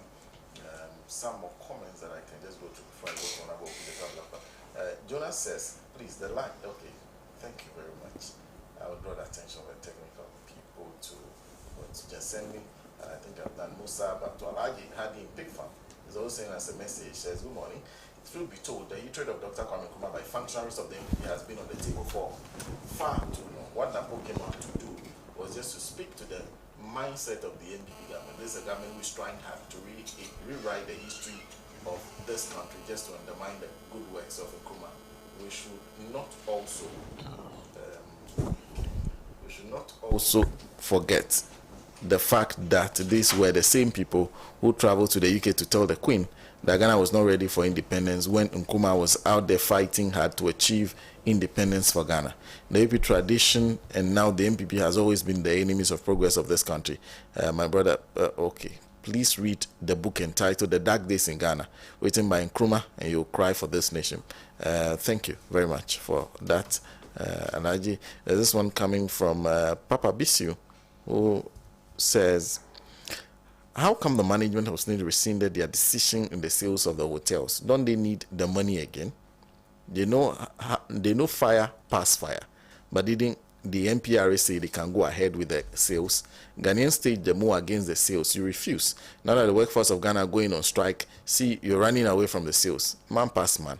I salute Honorable Kujato Ablaka for opening our eyes. I salute the workforce of Ghana for uniting in fighting against the injustices this corrupt NPP government is dishing out to Ghanaians. Let's continue to stand up against injustices by this government for the betterment of Ghana. All those in management positions of SSNIT and NPRA, including board members, must all resign for their misjudgment and incompetence. Papa Bisiu, thank you for the messages. Dr. Segbe Fiawu says, does Dr. Mahmoud Bawumia have handlers? If he does, then they either don't advise him well or he doesn't take the advice, and then he and his handlers don't listen to the good people of this country. His call for a debate with John Mahama is not a thought-out call. To put it bluntly, Bawumia will commit a political suicide trying to debate Mahama. We know how each of them will perform in a face-off. That's Dr. Segbefia. And then let me conclude this one. Henry McCarthy says, Napo should come out and tell Ghanaians just 2 things they've done in the Ashanti region, not Ghana, before opening his mouth. As I'm chatting you now, they've taken the lies. So what are these people saying, Krasef? So Honorable, so maybe brief comment on the first topic, and then kick off the SSNIT discussion for us, because it's a discussion we cannot avoid. Well, thank you very much, Senna, and good morning to the panel, and good morning to all the distinguished viewers and listeners of Alhaji and Alhaji.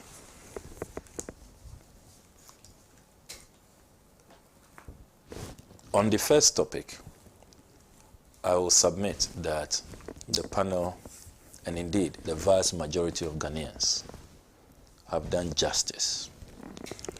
If anybody had doubts about the impact of the Osagefo, his influence, what he represents, how he's held in very high esteem by not only the Ghanaian people, the African people, and in the world. This week, all those doubts have been cleared. And at a point, you couldn't help but pity the misguided, uncouth, and very rude Napo. What befell him this week, I don't recall when in our history any politician, what should have been a happy coronation, that you are advancing in your political career, has rather become infamy. That nobody wants to see him, nobody wants to hear his name. And just listen to Ghanaians. Go on social media. Ghanaians of all ages, all classes, all professions, all walks of life. Indeed, as we speak today, the political career of Napo is over. He's been buried just by daring, having the effrontery to liken Nana Addo Dankwa Akufo-Addo, the worst president this country, and indeed this continent, has ever seen. What we'll be discussing in a jiffy is the legacy. Whereas President Nkrumah acquired assets, built assets, and left assets for us, Akufo-Addo and his henchmen is all about looting those assets and having those assets for themselves. How can you compare a nation builder, someone who is selfless, visionary, and puts the interests and welfare of the people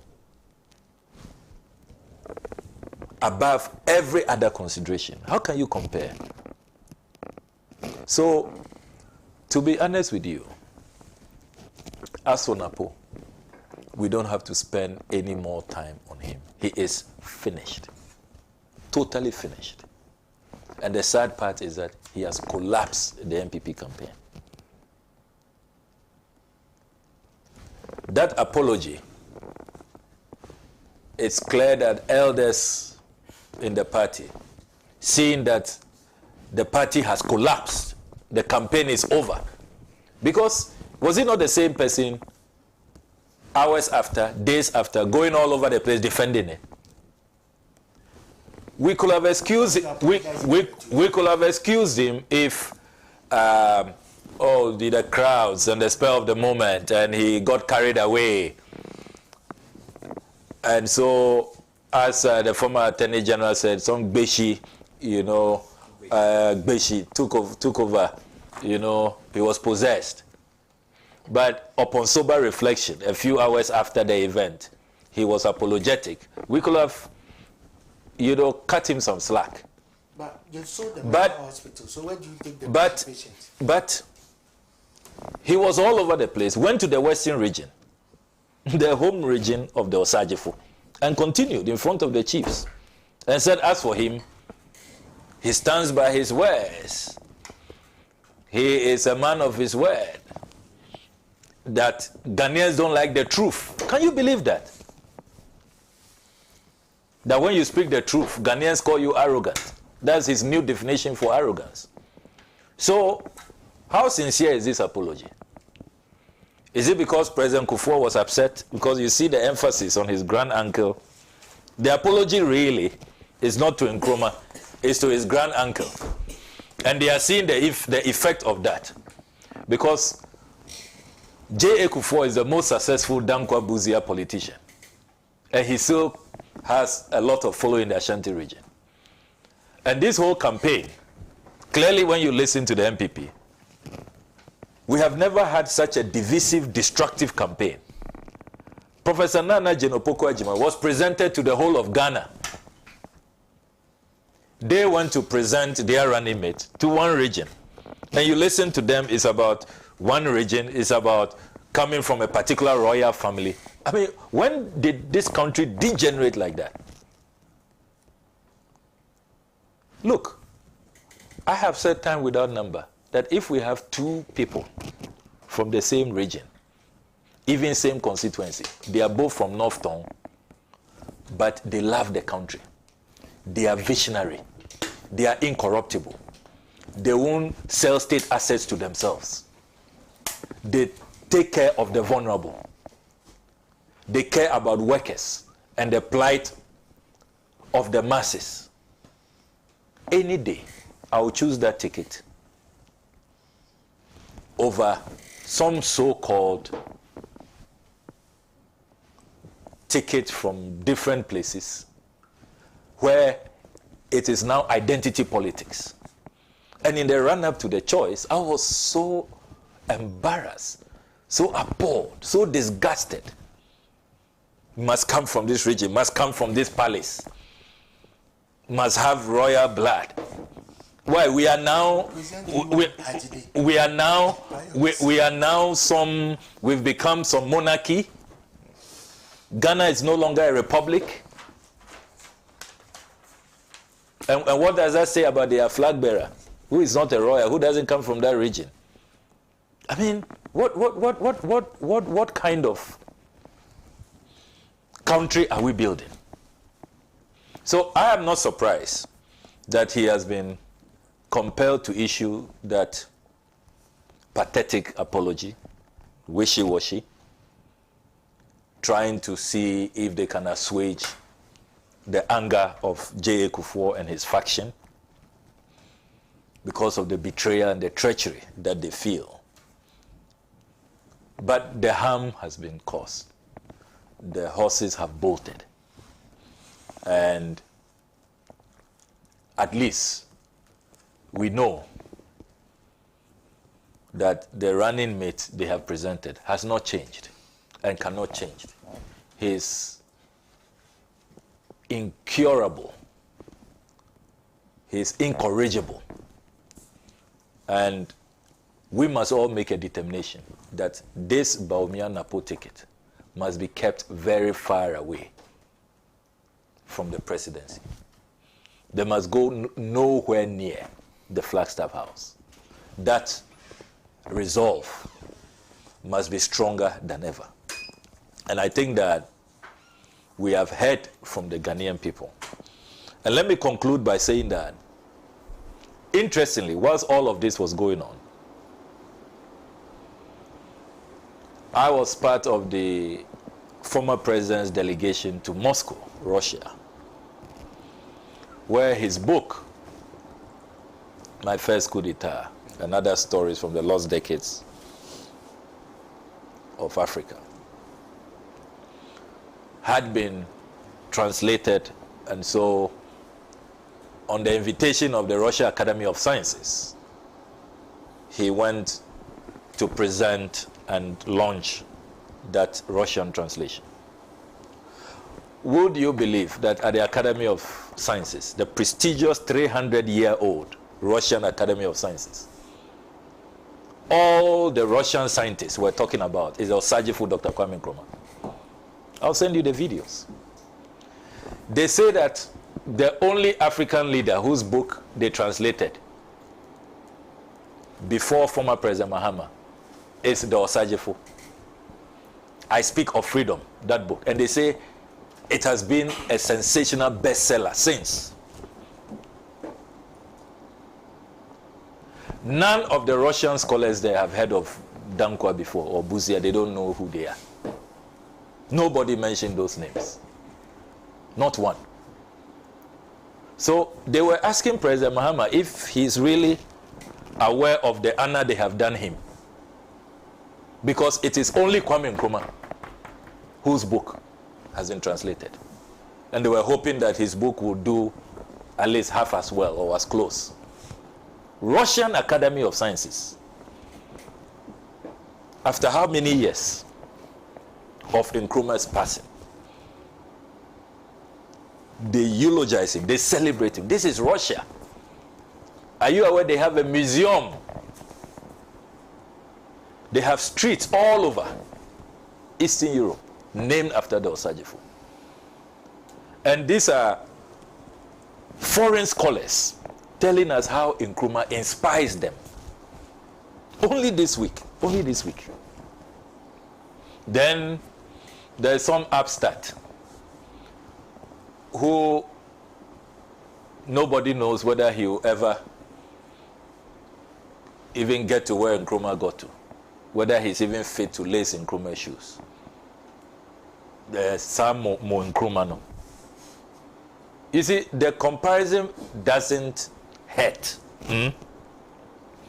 Like how Nkrumah was presented. I mean, it's like the founder of Ghana, he doesn't recognize it. So Nkrumah belongs to us, some sections of Ghana. I mean, can you believe that?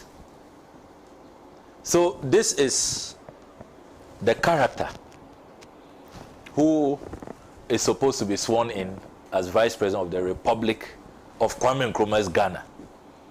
You think that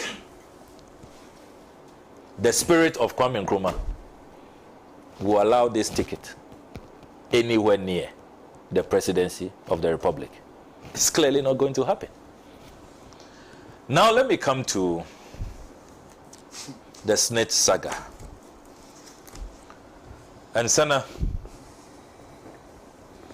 what happened in this country yesterday? All of us are students of politics and political activists. We have to be honest. I do not recall the last time we saw anything like this. Perhaps you will go as far back as 1948.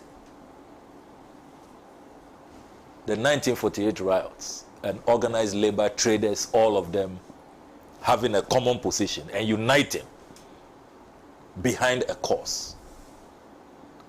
Did you see the avalanche? Organized labor in their numbers. Even essential workers, workers who hardly go on strike, medical doctors, nurses, midwives, all of them issuing statements. Mortuary workers, judicial service staff, teacher unions, pre-tertiary, tertiary, Federation of Labor, TUC, every organized labor, they said enough is enough. We are protecting our hotels, built with our worker contributions. Hotels that must take care of us when we go on pension. We are not going to accept this naked conflict of interest, this obscene insider dealing of handing over state assets to people in government. We will not accept it. I want to salute the workers of Ghana this morning. This is a victory for Ghana. It's a victory for Ghanaian workers. It is a victory for the Ghanaian people. Some people have tried to personalize this. Yes, I brought this to the fore, but it's not about me. This victory is about the Ghanaian people. Because if Ghanaians had not stood up, if Ghanaians did not show up in their thousands for the June 18 demonstration, and if organized labor did not say, Minister of Employment, how dare you conspire with NPRA and tell us this week in Parliament on Thursday that NPRA has joined the looting gang. They have approved the deal. Everything is clean. We are going ahead. I can tell you on authority, we are going ahead. All of you can go to hell. I'm calling your bluff. Basically, that's what the minister was telling us. But they didn't see the power of the people coming. Look, Friday, the 12th of July, 2024, will forever be etched in the annals of this country. Politicians will now realize that real power belongs to the people. See how they were running, Senna. See how they were running.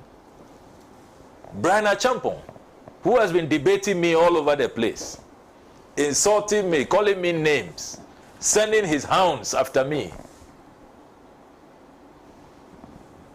doing everything for the better part of 2 months to keep this deal. Even offered me a hotel, offered me a vacant Trazaco house, he says. You live in a tent. Because I'm homeless. Can you believe that? The arrogance of power. We are now homeless. We need their empty houses to occupy. And you see, when you go into the irony, state assets, hotels, they tell us that they are not profitable, they are not worth it. They are useless. So they are in a hurry to sell them. See how far they went to have them, to keep them for themselves. It should tell you that the claims that these hotels are not profitable is all hogwash. So see what happened yesterday. The man who spent 2 months threatening everybody and promising the moon, when they saw the lockdown coming on Monday, doctors have presented a timetable. From Monday, OPD services withdrawn. Then they moved to emergency services. And they saw that even the dead, when you die on Monday, nobody will be around to take care of you in the mortuaries. There will be total shutdown in this country. The economy will not function. The country will be on its knees. See the speed with which Rock City put out a statement that they are withdrawing their interest. And suddenly, all the information we were looking for, I filed an RTI request. I'm still waiting for SSNIT. Joy FM also filed an RTI request. They denied them, told them they don't have an information officer. They had to go to the Right to Information Commission for the commission to compel SSNIT. And even that, SSNIT hasn't released the documents. Now, Rock City say, oh, you can release our documents. Okay, you release it. Can you believe that? The power of the masses. Then Elizabeth Ohini, who has been writing all over the place, prolific writer, she said that even if we bring angels, I remember one of her paragraphs, Okudzeto Ablakwa says he's working for God and country. If he puts together all the professionals and even the angels from heaven, they will conclude that this deal is squeaky clean. So we are going ahead. In her June 26 epistle, only for 10 p.m. last night, I didn't know that SSNIT can work at 10 p.m. I didn't know that. I didn't know that President Mahama's 24-hour economy can start working before the December 7 elections. They didn't sleep last night. Elizabeth Ohini now issues a statement that they have terminated the deal. They are no longer selling. You see how the people can be powerful. I want this template to be the template that we should use at all times. Because some politicians are taking the Ghanaian people for a ride. And Ghanaians have suffered too much. Just too much. What have Ghanaians done? Their only crime was to have voted for you, to have believed that you were sincere, and that you will come and improve their fortunes. They didn't know you are coming to loot everything in sight. Look, this morning, I was asking an earlier panel I was on, that When was the last time you heard of the current generation of politicians acquiring land banks for future development? When was the last time? So as for us, everything in Nkrumah built for us, set aside for us. Some politicians have come to just loot them, have them for themselves. When Nkrumah was establishing the ministries, he knew that civil servants have to live close to the ministries so that your life will be comfortable. You can get to work easy if there are emergencies. So bungalows were built in the Kanda cantonments, Laboni area, so you can be close. They are demolishing all these bungalows, moving civil servants, public servants as far as Kaswa, Domika, Kwabenya, Masaman, and other places. You are on your own. Rich Hospital, Kolebu Hospital, all the land banks are all gone.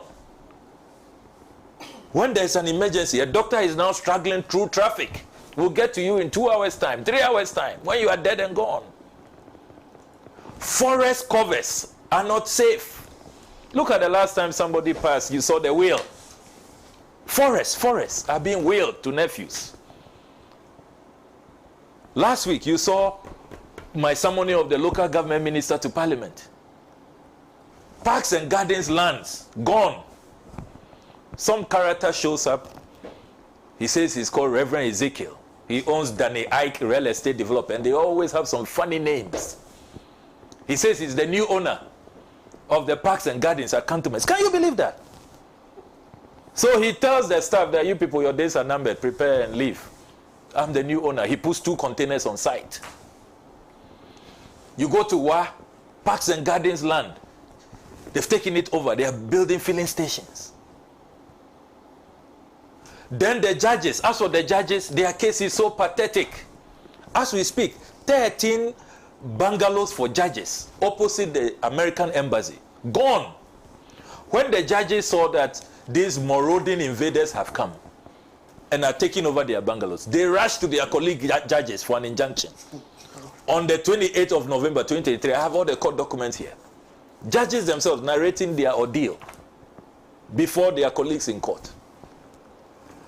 The private developers who are clearly fronting for powerful people in this country said, how dare you go to court? Injunction, so what?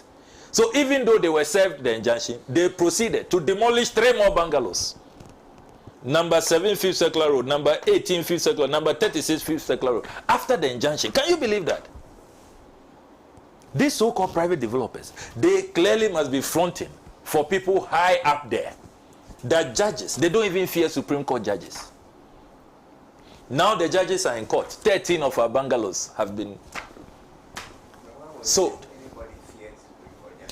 So when you went to court in 2008, where were they? Good question. Good question. When you and Omani Baba went to court, good where question. were they? Good question. And you see Justice of Akufu, when she delivered her dissenting judgment, she said that they had missed an opportunity. You know, it was a 6-3 decision. She said that they had missed an opportunity to sanitize the system. Now see what is happening. Nobody is safe. Are you aware that the prison's land is gone? Baumier's senior advisor, called Professor Apiedu, says it's for him. President Kufuor gave it to him many years ago. Now he wants it. He secured a judgment. The prison service has had to appeal. I summoned the interior minister in parliament to find out what he's doing to support the prison service, because they're on their own. So pathetic. Ghana Prison Service, can you believe that? Boston Institute, Roman Ridge, gone. The next one to go is a prison service land at Dankwa Circle. The minister has confirmed. About to go under a so-called PPP arrangement. Then diplomatic missions. Have you forgotten, Senna, that I had to expose the demolition of the Bulgarian embassy? As we speak, the Bulgarians, only last week, the ambassador, Yukanov, reminded me of their compensation, which is outstanding. The sole commissioner's report exposes the masterminds, Akufo-Addo's appointee at NDPC, and a certain Jojo Hagan, who government claims they can't find, is elusive. So who is going to pay that compensation to the Bulgarians? And how long will we test the patience and the tolerance of the Bulgarians? What is going on in this country? Even the Vienna Convention on Diplomatic Relations is not being respected. Then don't forget the Nigerian High Commissioner's residence was also demolished. So it's like suddenly there are some invaders who have descended upon us, and they must steal everything in sight. What is happening? What is happening in this country? So the state capture we are talking about is real, Senna. It's real. And now it's touched everybody. The judges are the latest victims. They are crying in court. Can you believe that? When was the last time you heard Judicial Service of Ghana, plaintiffs, versus the Lands Commission, Frames Oil Company Limited, and the Attorney General? They filed this 27 February 2024. This year, they are still in court. And they've attached pictures of the demolition and how the so-called private developers are building so fast. So fast. And you see, all these people are building so fast. It's here. See where they've got into. Building so fast. All of them are hoping that they will build to a point and it will be difficult for President Mahama to reclaim all of these stolen lands. See what is happening. This is judges, so judges' own documents filed in court. So where is this happening? Opposite the U.S. Embassy, American Embassy. You are kidding. Yes, cantonments, prime land, and it's happening broad daylight. Where the Supreme Court judges? Yes, where they live. Let me give you the list. The judges themselves have listed the last occupants of the building before the demolition. Justice F.G. Kobie, Justice Anthony Abada, Justice K.A. Oforiata. Not even the president's relatives are being spared. Robin Batu, Justice Yawa Powell, Justice Stephen Kinyoke, Justice Julius Ansa, Supreme Court judges, Justice Akamba, Justice P.K. Jaisayo, Dr. Naomi Apia of the Judicial Service Clinic, Justice C.J. Honyanuga, Justice Vida Akoto Bamfu, Justice Lorinda Owusu. 13 bungalows gone. I mean, and you wonder, where is leadership? Who is doing this? What is happening in this country? Who is doing this? Look, the lands minister, the lands commission, they should know that a day of reckoning is coming. A day of reckoning is coming. They will not get away with this. And that is why, Senna, I am so excited about the private members bill that I'm working on with a number of lawyers led by Professor Kweku Azar. And I can tell you this morning that we are in the final stages. We are calling it the Public Assets Protection Bill. And you will love some of the provisions. We are saying that no politically exposed person, no politician, should be allowed to purchase state assets. Whether it's a car, a bungalow, a land, a forest, whatever. All politicians stay away, current or old. Indeed, if you're a former government official, you are barred minimum 5 years from going anywhere near a state transaction. 5 minimum years.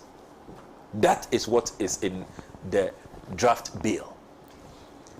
My favorite part in this draft bill is that we are insisting that this law should create a database where every state asset should be published.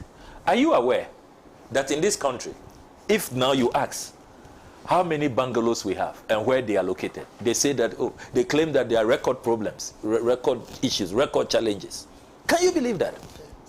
But when it's time to sell, they know where to find them and go and sell them. Can you believe that? How long has Justice Honyanuga been retired? How long has he been retired? I mean, good question. Good question. Just a few days ago. He has been retired just a few days ago. Yeah. Harazi Opuni for the better part of There's this. something wrong. You see what I was talking about before Sami came? There's something wrong in this country. I mean, It tells you how corrupt the leadership is in this country. Please kindly wrap up for me so that I can take brief views from the panelists.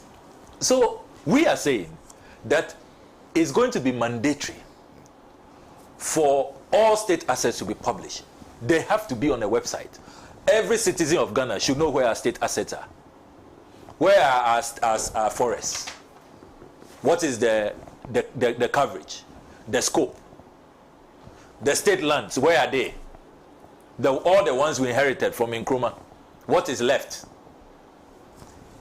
The scope, the measurements. State bungalows, how many are they? All must be published. And every public official, every state asset under your watch must be published. Because when we know, because look, will you believe that a few days ago we had all been walking around thinking that we still own the W.E.B. Du Bois Center, only for me to intercept an agreement signed by the foreign minister, the attorney general. Du Bois Center is gone for 50 years. 50 good years. Can you believe that? And who? Du Bois Center. Do you know how many African governments want to have a Du Bois Center? Such an icon. The first black doctorate graduate from Harvard who abandoned his U.S. citizenship, came to join Nkrumah in the trenches to rebuild our country after independence. Took on Ghanaian citizenship. Helped to reconstruct our country. Du Bois is such an icon. The Du Bois Center is a mecca for all black scholars. Poetry. I mean, everything. The arts. The humanities. Pan-Africanism. What Du Bois represents. Even Du Bois Center. So there is no sacred grove. Everything in sight. And if you read the terms in that agreement, they give the private developer 2 years to take possession before he raises the first $50 million. It's a $34 million. And the land alone, there's 8.2 acres, Du Bois Center. It's more valuable than that $34 million that they claim they will bring. There's even no guarantee. I've gone through they registered the company in Delaware. I went through their filings with the IRS. The only amount they've managed to raise in their entire history, 5-year history, is $315,000. There is no guarantee that they can even come up with that money. The Du Bois Center is gone. They appoint 6 board members, government appoints only 3. They appoint the board chairman, they appoint the CEO. It's gone. Lopsided agreement. Just gone. And as Kojo was saying, don't be surprised that in a few years you hear that they have just, built apartments there and they are doing their own thing there. Du Bois Center. Let me conclude on SSNIT, the Transaction Advisors Report. I have published the Transaction Advisors Report. And when you read this report, you come to no other conclusion that all those who engage in this conspiracy must be dismissed immediately. The SSNIT board, the MPRA board, their CEOs, the board chairpersons, they must be dismissed immediately. Okay. Look, 24th May, the transaction advisor said, I'll read through quickly, very quickly, that the Rock City proposal offers an installment plan with no confirmation of availability of funds. There is no indication of ability to pay. The arrangement for the transfer of the shares do not satisfy the objectives of SSNIT. The 2-year installment plan was not made available to all bidders. So when we talk about a rigged system, how this was an insider deal, this is a confirmation. Transaction advisor, not me speaking. Remember, we paid $491,000 for this. Good money, over 7 million cedis. The transaction advisor says that, look, the latest proposal does not meet the objectives of SSNIT, which were closely stated in the terms of reference for this transaction. Okay. The proposal does not indicate the source of funding for the balance of the acquisition price. Rock City's latest proposal does not include a bank guarantee. The current proposal does not reflect a bank guarantee and a firm indication of the availability of funds. Rock City Hotel cannot settle this transaction in full. Per the analysis, the semi-annual payments required by Rock City will not be met. I mean, can you believe that? Very, very damning. In short, the current proposal does not meet the requirements to demonstrate the financial capacity to close this transaction. Okay. And yet, they were handing it over to him. He was going to do a work and pay, clearly. Labadi Beach Hotel, so profitable. So, I salute organized labor.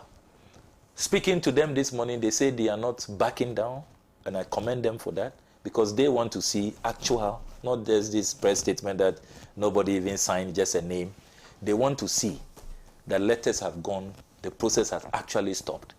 And they want to shake the system small. It looks like President Akufo-Addo, who goes around ordering chiefs to get up and all, he thinks that he's become some demigod.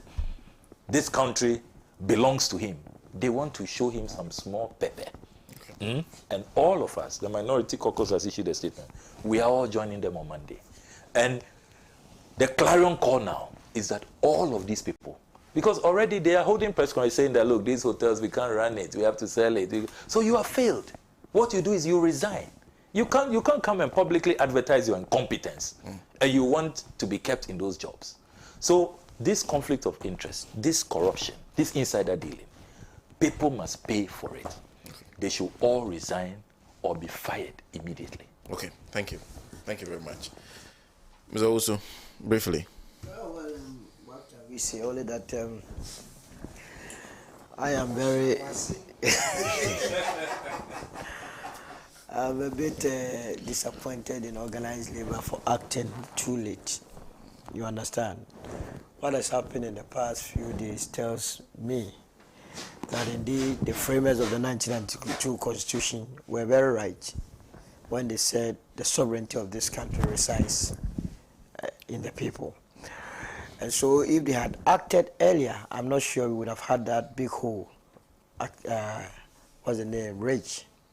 It means we have been so adamant, we have been so weak as a country to have allowed President Akufo-Addo to misbehave. What he has done is total misbehavior. He has actually shown. He's the reason why a lot of young people now don't see, you know, growing up, when you met an elderly person, there was an utmost respect. But with what President Akufo-Addo has done, he has taken that respect away. So better late than I was hoping that he would behave the Yentiobia syndrome. Till Monday, he would have gotten Kenya in this country. He's very fast. I'm telling him. If he doesn't know, and if his national security are not putting their thinking caps on, they must know that the anger that was directed at Napu wasn't because people really cared about what he said, but because of anger. So they wanted to show him something. So it's good that now they are running away from this nonsense of sale. And I'm happy with the private members, the bill that they are working on. Politicians must stay away. If you want to do business, go into the business sector. But isn't that what he said the day he was inaugurated? What is this business of? The day what he said when he was inaugurated. But the man himself is part of this deal. Oh, yes. You believe what has Martin Amidu told us? It is President Akufo-Addo who is behind it. Clearly, when he met organized labor, he sought to convince them. He's the one behind it. He is the master serpent of all the criminality that goes on. If there's nothing he doesn't know. So immediately, Elizabeth, what did I tell you people? When to support him? Must not just let him wrap. I just needed to remind him. They are withdrawing. Elizabeth Ohene must comfortably leave that office. The NPRA, the entire board management must go. The Minister of Employment who communicated this whole thing to us must immediately leave. You know that organized labor, if they don't leave, these people, they have the tendency of coming back in 2 months. Go on with a strike. So that people will take us serious. We have been taken for granted for far too long. And let me comment something to you. You have done well. Whatever way you look at it. But for coming out with it, SSNIT, organized labor, they were sitting on the board. They passed the deal initially. But then when they realized that there was some form of force coming from the general public, they checking out. That is how we are supposed to behave. When you say behave like citizens and not spectators, this is how you are supposed to behave. When anything is going wrong, forget about your political color. Now, what can we hold as a country as our asset? Everything is gone. It is going around to the extent that Timothy Forest here, very soon, you are now your school that you have been making noise. They have sold around these criminally minded ministers and what's the name? Lands and natural resources. They have sold the land. Sir John and his people have taken over the land. I don't know whether he come back from his graves to come and lay claims to the land. But it's not fair to the people of this country. So it's a good thing. Let them run away from the hotel saga. Roxy, but Roxy, are you sure the letter is coming from them? Someone signed, but there is no name. No, he confirmed it. I think there was a banter between you. Yes. So, yeah. He confirmed that he signed. He confirmed that they are withdrawing. But the message of Roxy is not a name. If you are putting a company name there, then there shouldn't be any signature because the person that signed must have his name there so that we know that they mean business. Everyone is running away from trouble. Anyway, there will be a lot of issues to discuss after 7 January. KTB.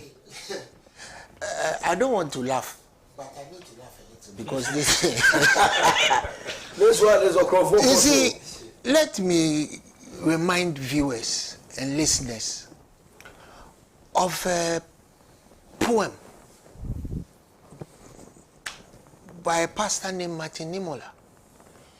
During the 1930s and 40s, the rise of fascism and Hitlerism, Nazism in Germany. First, they came for the communists. I did not speak out because I wasn't a communist. And then they came for the socialists. I did not speak out because I wasn't a socialist. Then they came for the trade unionists. I didn't speak out because I wasn't a trade unionist. Then they came for the Jews. I didn't speak up because I wasn't a Jew. And then they came for me and there was no one left to speak for me. You see, this judicial, the judges' homes they are stealing. Left to me alone, it is only the judges' homes that the Akufo-Addo and his gang of thieves and criminals should go and steal. Because yes, they are thieves. Sammy, it is time to call them out. They are thieves. They should come and arrest all of us. You understand? No, I want you to have sympathy for the When I don't have a shred, when you went to court in 2000, you and Dr. Manibu, my young men who saw this coming, and they went to court, you people wrote a 6-3 for character judgment against them, right? And if you read the dissenting judges, especially the one by my aunt, who is now chasing her pension at the Ministry of Education, you would have seen sense. You see, Justice Honyanuga was chasing Dr. Puni. He retired a few days ago. They've already sold his house. This document was filed on 27th February 2024. What has the Chief Justice done about it?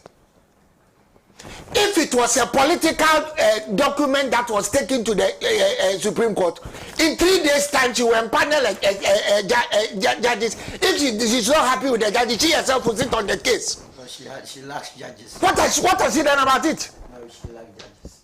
So she's with her 5 more? Yes, so that we deal with Shame on all of you. You see, Sammy, President Akufo-Addo, like my brother Sammy and everybody else, he will go down as the worst president this side of the Sahara. He sits atop all the corruption and he clears it. He does nothing about it. Somebody builds an airport, then you take the airport, conduct COVID tests, and spirit the money out of the country with your pet Nigeria. Right? Up to today, the government of Ghana only got $7 million out of that thing. And the person whose company was given the contract in 3 days, it was 3 days after he filed, set up the company, he got 87 million. That's not me saying it. It is their saying. Up to as we speak today, Senna, every single piece of land in Accra is being sold. You see where the aircraft was, the DC-10 that they decommissioned into a restaurant. You see where it was? They've taken the aircraft, they've sold the land. They've removed the aircraft. Ghanaians, go and pass airport shell.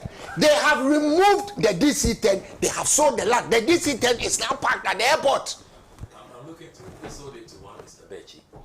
Yeah. Oh, Bechi is Bechi is Bechi towards lieutenant.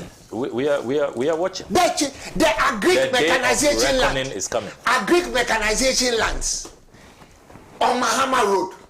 That one too is gone. Master, these people have sold. They have sold the car park of a school in cantonments. The car park. Oh, I don't want to mention the school. Sammy, you know the school I'm talking about. I know this. They have cut a bit of the school car park, and they've sold it. And many of them, their children are in the school. So why are you going to go for your children? Okay. Sammy, let me finish. My brother, let me finish. I beg you. I have 5 minutes to go. We are okay. Today is a serious day. You see, we are in a country. We are in a country where they gave. We are in a country. We gave $11.9 million to Palubu Dam. Nothing. We gave $2 million to SkyTrain. No SkyTrain. $2.5 million to Monte Angels. They did absolutely nothing. Meanwhile, the finance minister was collecting a slush fund, $1.4 billion CDs slush fund. That when we said the amount that had gone into the slush fund, when the KPMG report came out, they denied it. And the people involved in the deal, the SML people themselves said we haven't received 1.4 million CDs. So where did the money go to? If not, Dr. Percy will not be able to say anything. Let me just stop here. This matter is not finished. Thank you. Doc, please.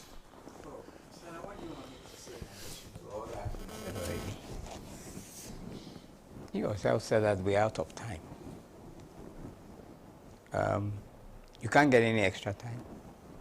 No. Okay. Because I really wanted to speak about this business of this ECOWAS thing. Okay. Where regional, well, it was supposed to be for regional integration, but has been taken over and being used to advance the neo-colonial interests of foreign powers, and which is what has brought up the crisis.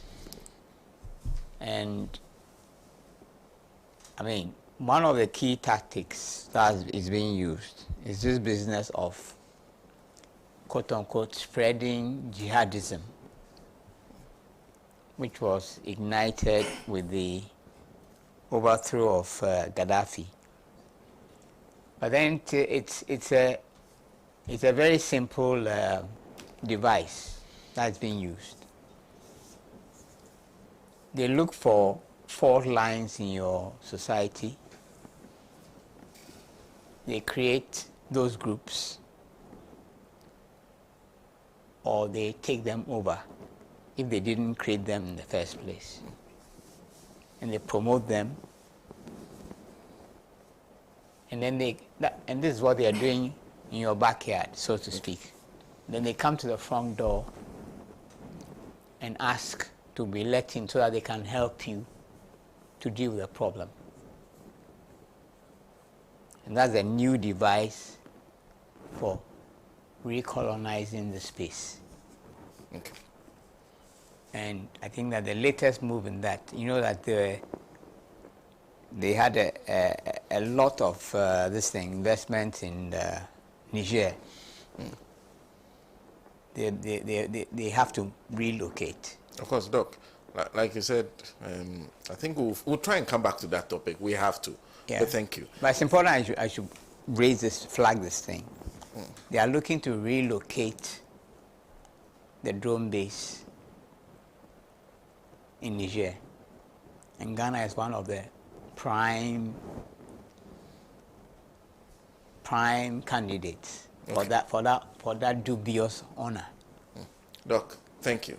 Dr. David Percy is the student of history and politics. I would also like to say a big thank you to Solomon Owusu, who is a member of the Movement for Change, Engineer Kojo Chomboafo, is a former executive secretary of the Ghana Free Zones Board, now an authority.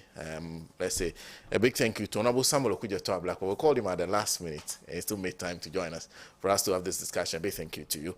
I am Senna Nombo. A big thank you to the crew, Director Dion Hubert, Rabna Frimpong, Latifa, Tijani are the producers. A big thank you to Titi on Sounds, and many of you work to bring this show on. A happy birthday to Abdul Karim, popularly known as Wayophobia. A happy birthday to you, Wayophobia. And of course, a belated happy birthday to Henry Kojo Agbai, to Mr. Paul Fiado, Honorable Paul Fiado, who is an assembly member in the Sugakope area. He's popularly known as Kintampo.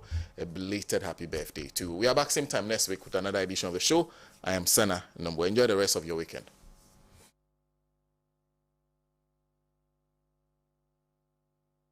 The land of freedom, he's the Redeemer.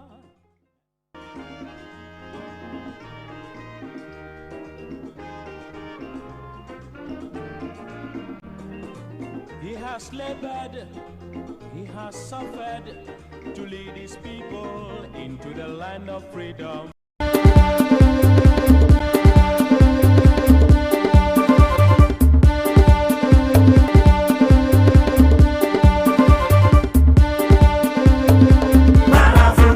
Truly African.